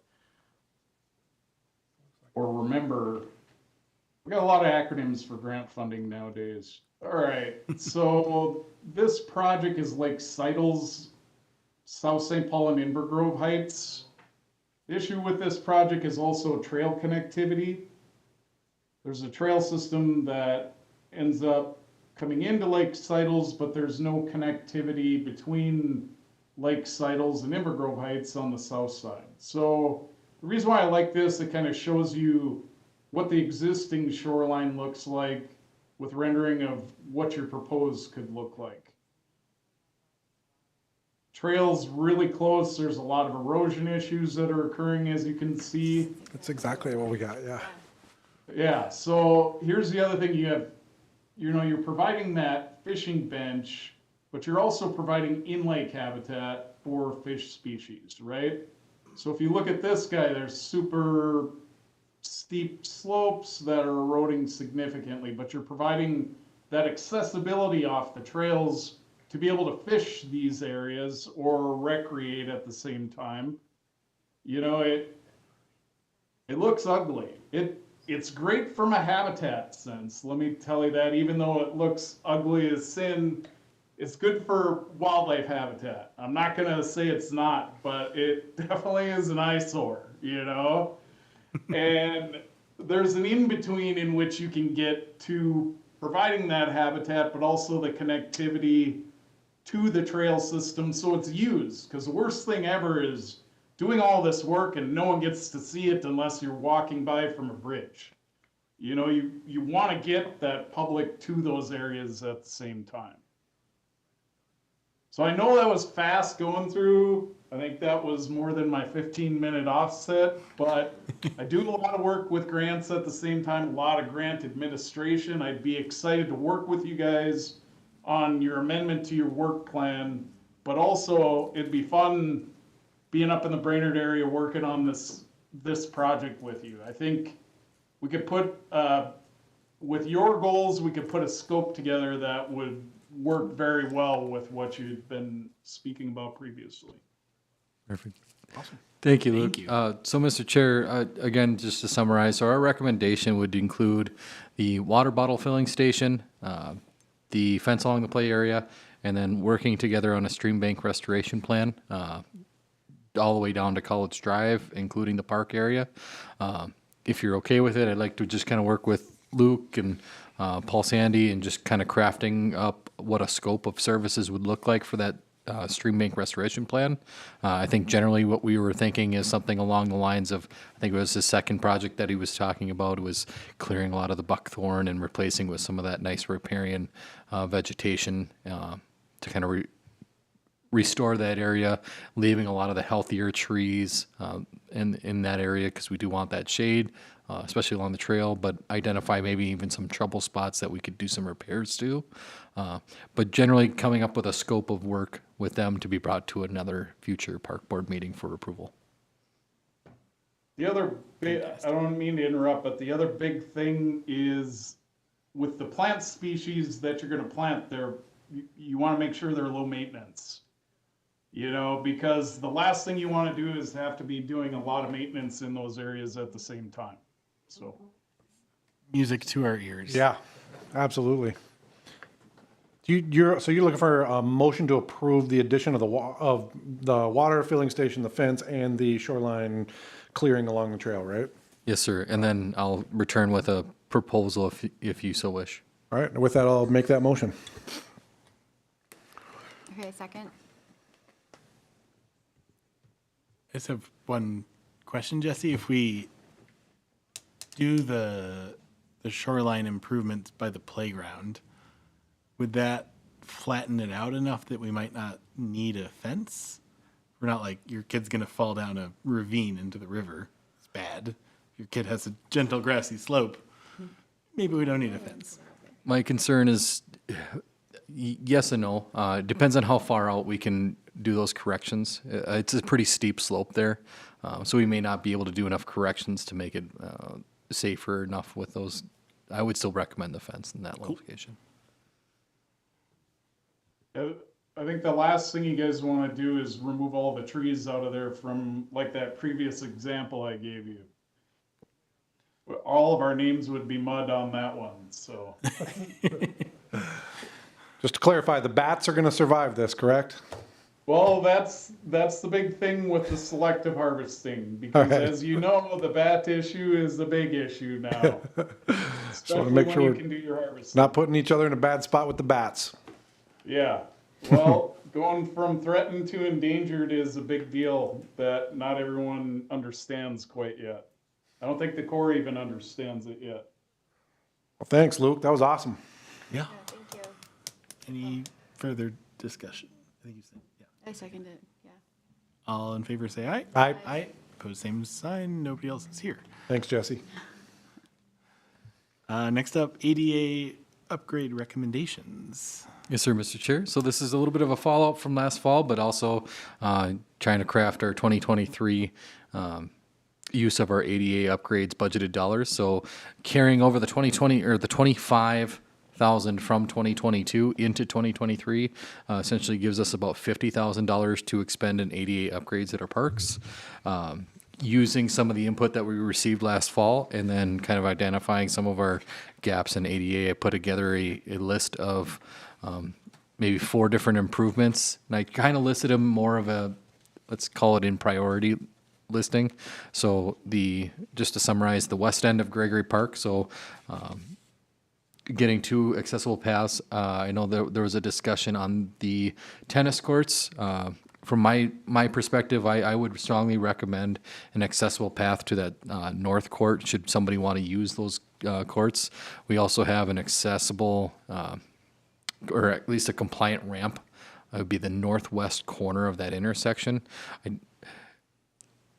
From a functionality standpoint within the right-of-way, I don't like to have accessible ramps that dead end on the other side. If you're a handicapped person that you're crossing or you're departing from the first departure ramp, you're expecting to see a receiving ramp on the other side, to be able to provide somebody going from one side to the other. And then again with the tennis courts, and then kind of tweaking what we had shown last fall with the south ramp and going more straight into the park rather than kind of coming in together in a Y.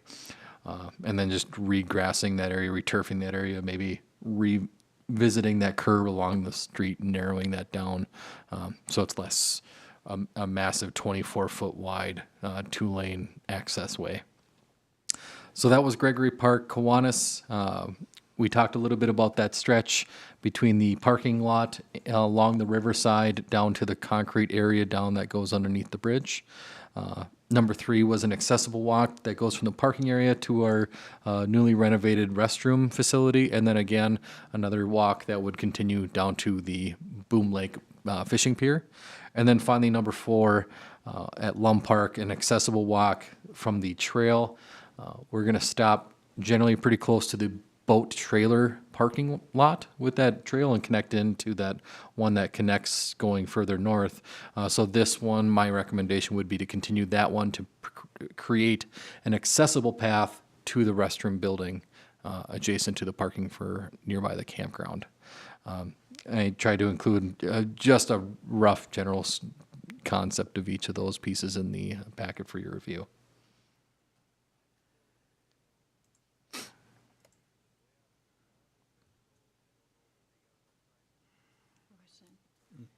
So the Lum Park one, should we hold off on that?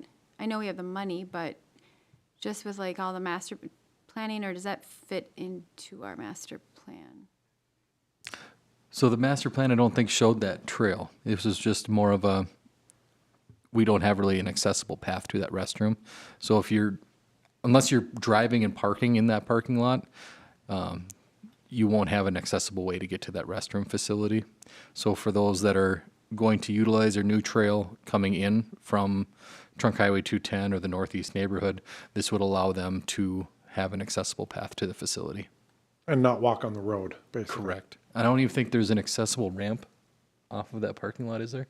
Yes. Just a little cut down ramp? Yeah. This is the new trail that isn't built yet. So we're building our trail before their trail? Is that what you're referring to with We the would new trail? coordinate on where that trail would be with Seth as part of that State Park Road Account project. We'd be able to get those survey data, where that would go, and just connect it. So we can do it either before or after. I don't think it'll make much of a difference.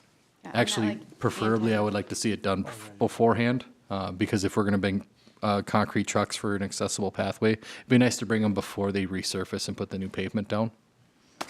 Yeah, I'm not like anti-ADA. I just want to make sure it makes sense. We're like putting them somewhere that we're not going to have to move them or something.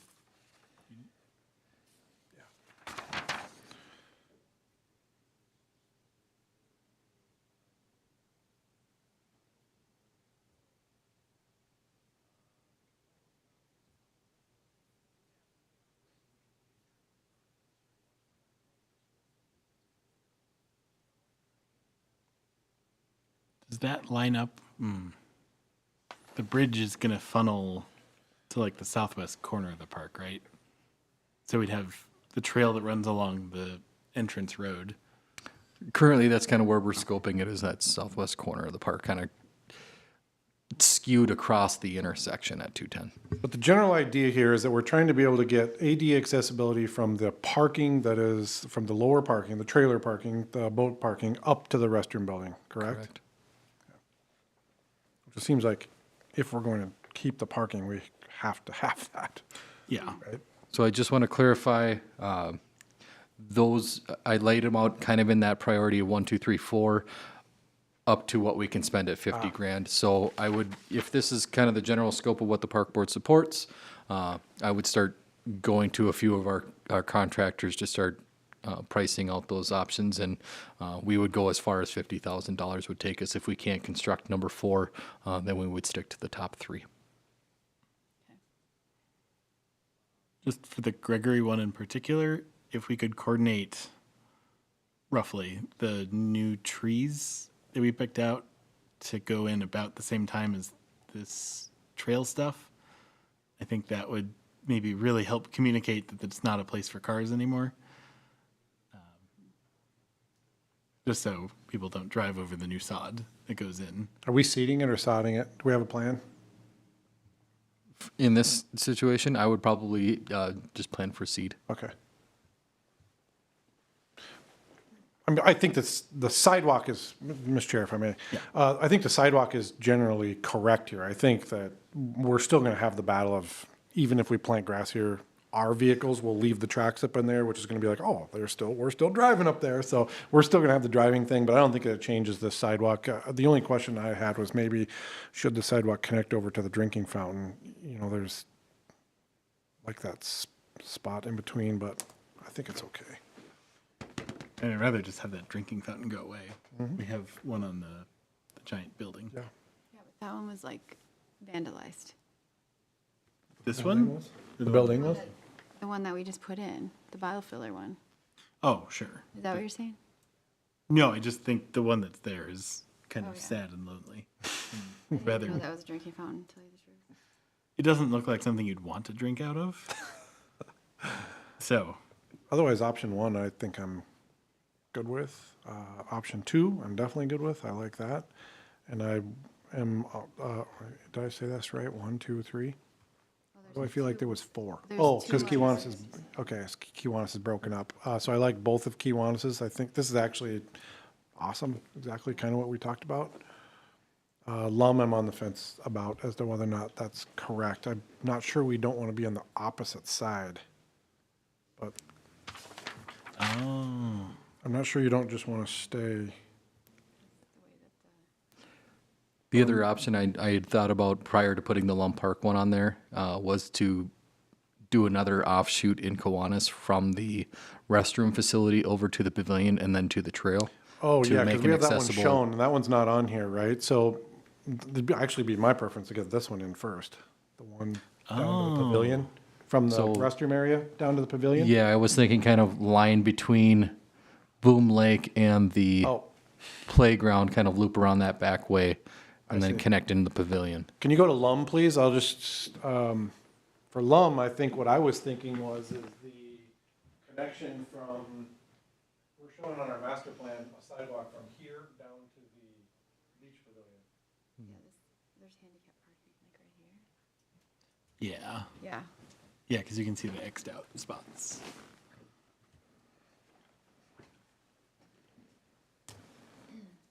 Oh, you're talking way up there. Okay. Because where are the restrooms? That's the building on the parking lot. This bathhouse? Yeah, Oh, that one. Yeah. Okay. Yeah, I might We like have to get them across somewhere, though. Would it make sense to do it depending on what we do with the campground? Right, you might conceivably want to go from the campground I up think to the beach. campground's just gonna go straight over across the parking lot and then up the little ramp. The little ramp is to the, isn't it to the west of the bathroom building? I think it is. The cut through the sidewalk? Yeah, there's one on actually both restrooms. Is there? Okay. Yeah.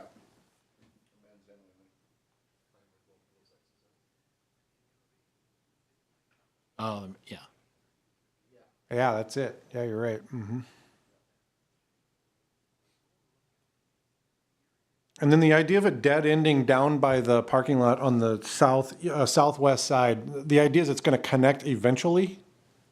Or, You mean this option right here? yes, On the southwest, yeah, so that's roughly about where the State Park Road Account project Got it. Yep. shows Okay, the that makes crossing sense. going to the Okay, north this and makes connecting sense. into the existing one that kind of comes off of that boat trailer Yep. lot. and then you're going We're to do gonna an connect into ADA that. cut entrance and exit on the little road going down to the beach, right? Across Yes, that road? correct. Yeah. We would put Okay. accessible ramps with domes and everything to make that ADA accessible.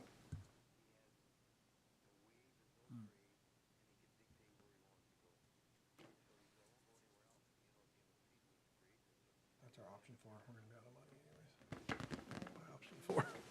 Maybe not. Can we just do the first three and then if we have leftover money? We just have so much going on in Lum. Yeah. Like, it's hard to, Yeah, that's why I brought it up. yeah. I'd rather have the one going down to the pavilion. But like maybe we could do that with Right, the DNR grant. right. Yeah, yeah, yeah.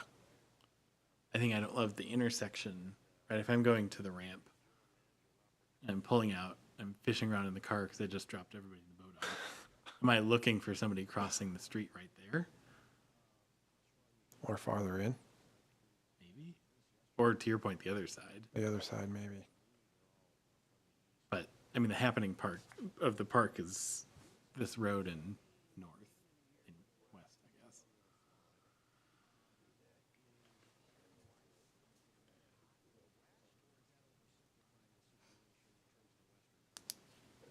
So I'll make a motion to approve the first three. There we go.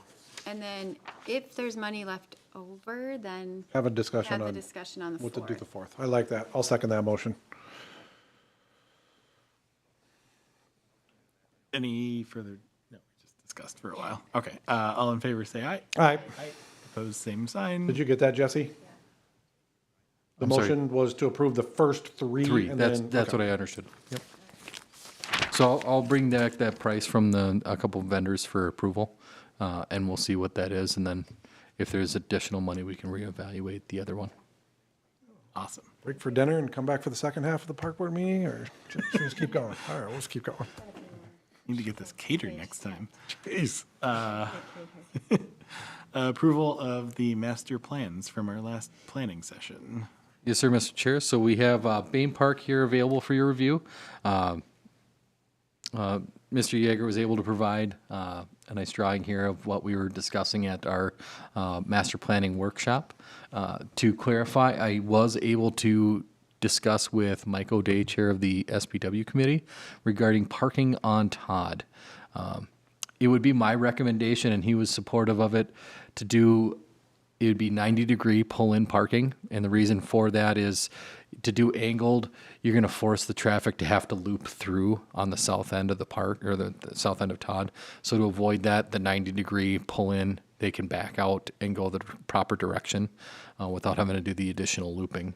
The other part of that is we kind of restricted it to, let's call it the east side of the park and not the north side of the park. And the reason for that, one, you do have the competition with the adjacent properties on the north side of that street. The other part of it is that line of trees is rather close, and there are some grade issues.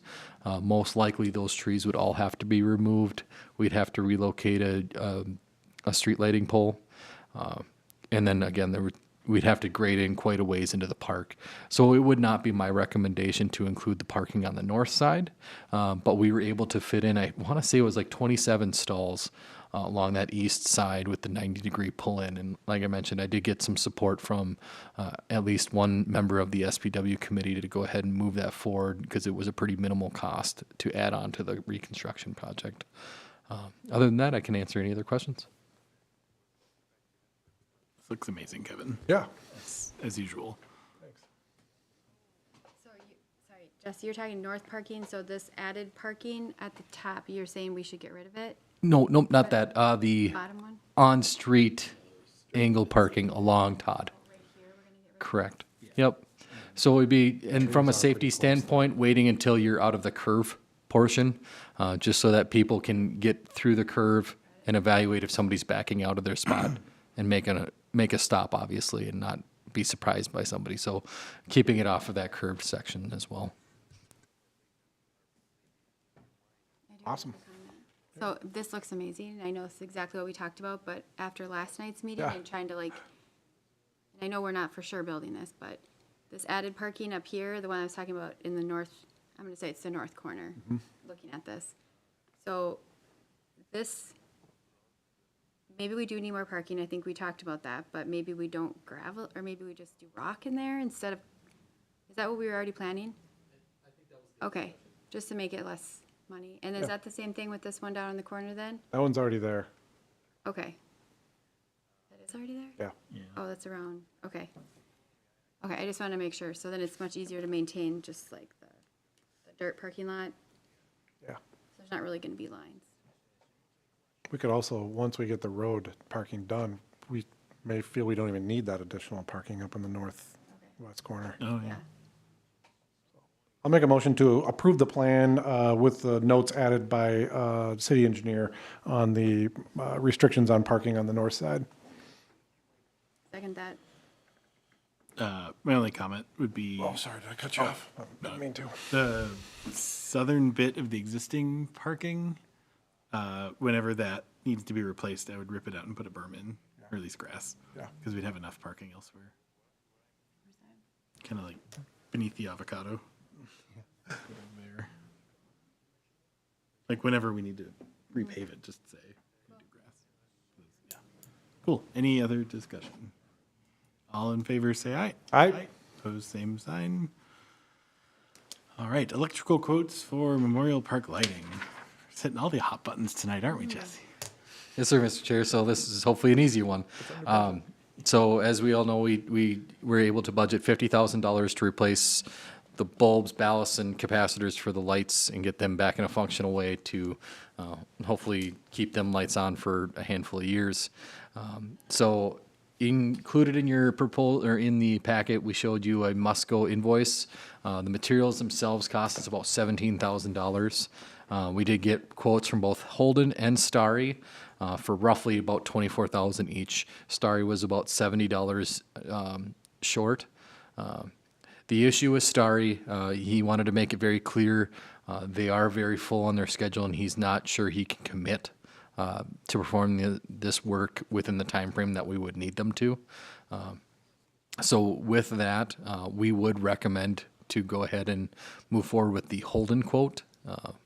We've at least gotten a commitment from them that they should be able to get the work done. We're going to try and push them to also get that work done during the, call it the winter season, while the ground is frozen, so they're not moving lifts and equipment out onto the ball fields with the irrigation lines. I'll call it exposed. It is a lot better when the ground is frozen. In addition to that, I know we talked a little bit about the breaker box and the concession stand and the issues that we've seen in there. We did ask Holden for a price on that, and they came back with a quote of $54.20 to replace the old bus breaker panel with an updated actual breaker box with circuit breakers. Hopefully, in combination with replacing all the lighting, replacing that box kind of solves some of the issues that we had with overheating. And addresses the issues that we're going to continue to have with an old bus breaker box.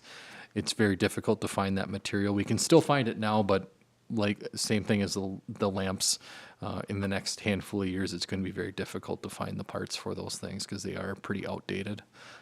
So we are recommending to going ahead with the Holden Electric quote for both the lighting replacement for $24,000 and replacing the breaker box panel at $54.20. This would put the total budget or the total amount, including the materials, to a little over $46,000, which would fit within our $50,000 budget.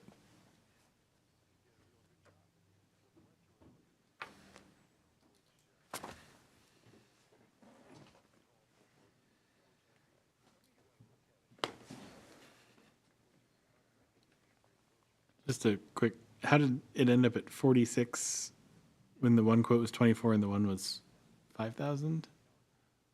Including the $17,000 for the materials. Oh, material. Cool, cool, cool. Yes. There, yep, there it is. Okay. Any questions for Jesse?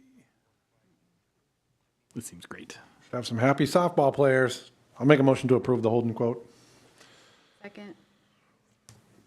Any additional discussion? Nope. Just to clarify, does the quote include the breaker box or does it not include the breaker box? We'd need the breaker box either way, right? At some point, we will. I would want both. It's part of our recommendation to include both Yes, quotes. I both, just wanted yep. to make sure that Yep, got it. both quotes. Yep. Okay, thank you. Sorry. All in favor of both quotes, say aye. Aye. Aye. Pose same sign. All right.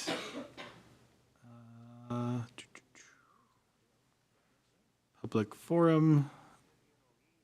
We will open at 5:54, by golly. Brent, anyone else online? They'd be a real trooper. We will close the public forum at 5:54.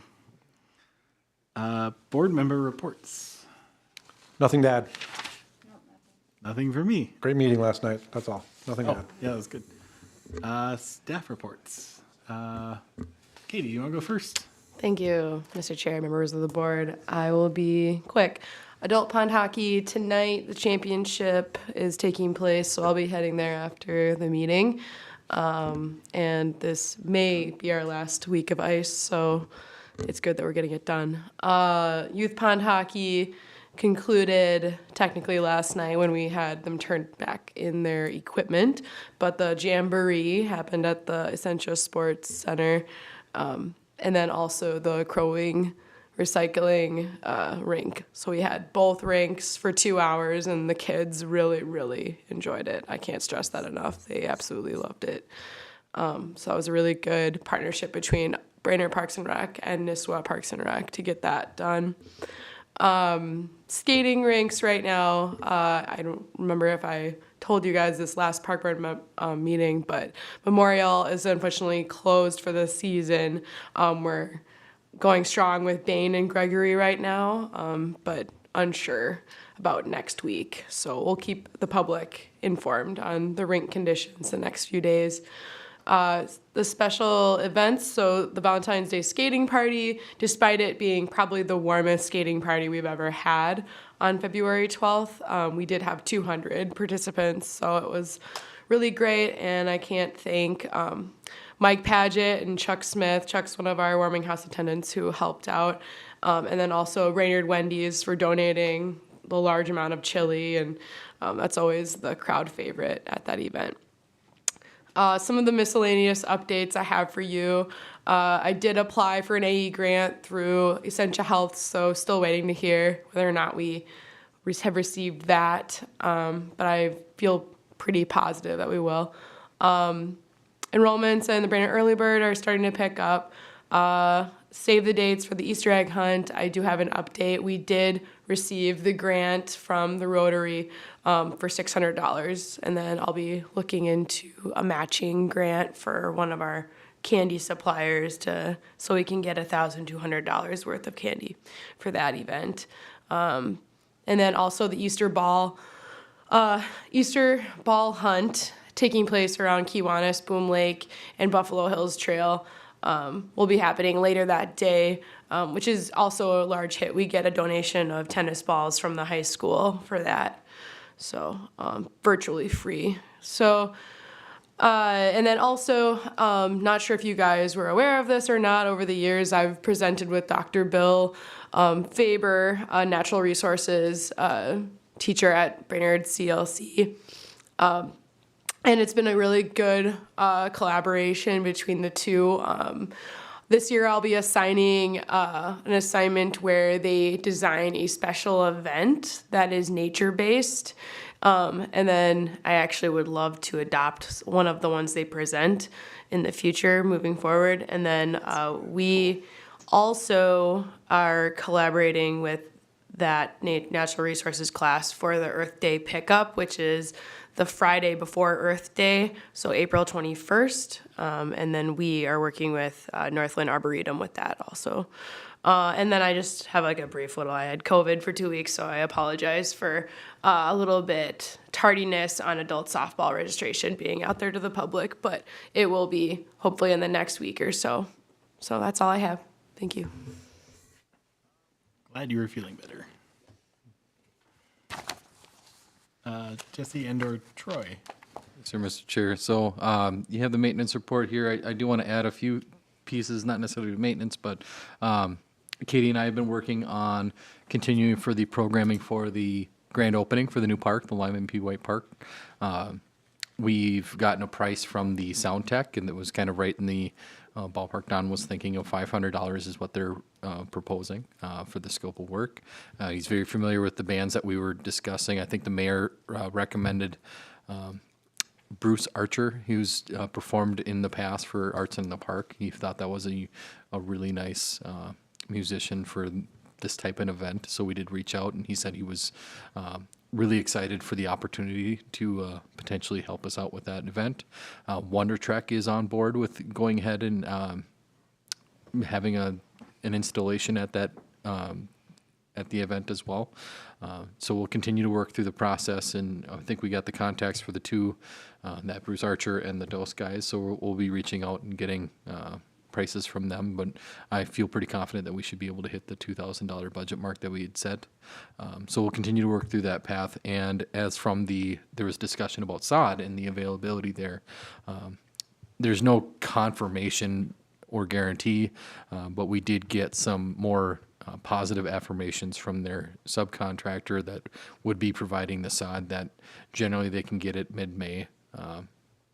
May not necessarily look as green as the stuff in later in summer, but we should be able to be supplied with it, provided, again, it's all weather dependent. So, but it did feel good that they were at least committing that they should be able to get it in advance of our event. The other piece is, the other two pieces, Rotary Park,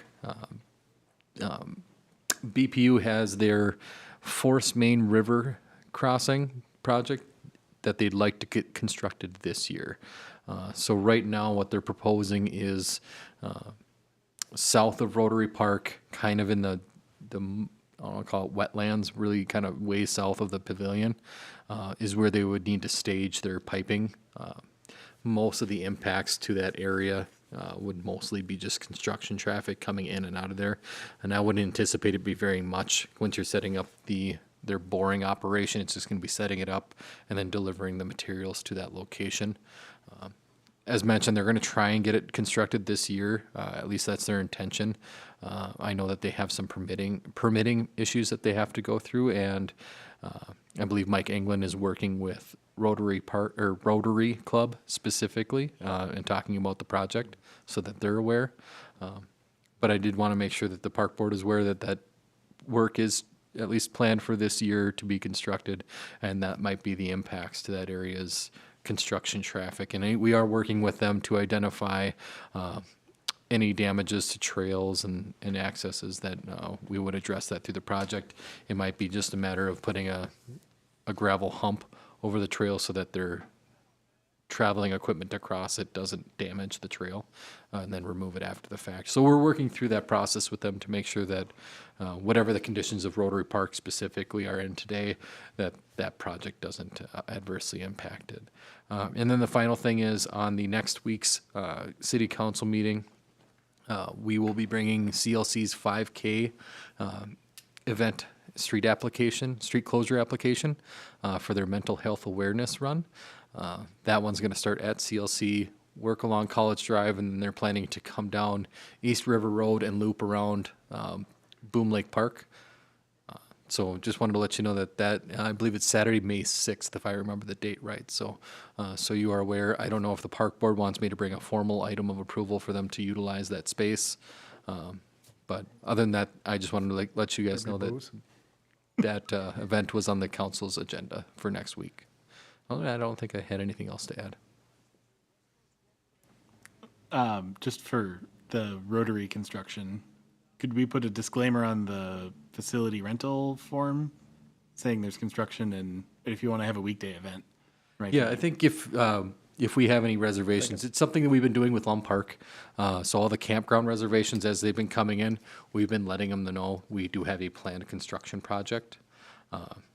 And that there may be construction vehicles and impacts to traffic coming in and out of there.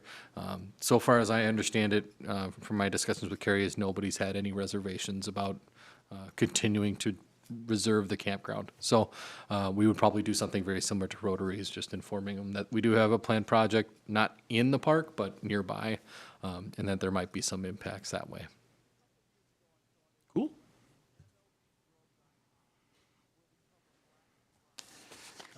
Beyond that, looking for a motion to adjourn. So move, Jaeger. Second. All in favor, say aye. Aye. Aye. Thanks, guys. Adjourned. That was a marathon.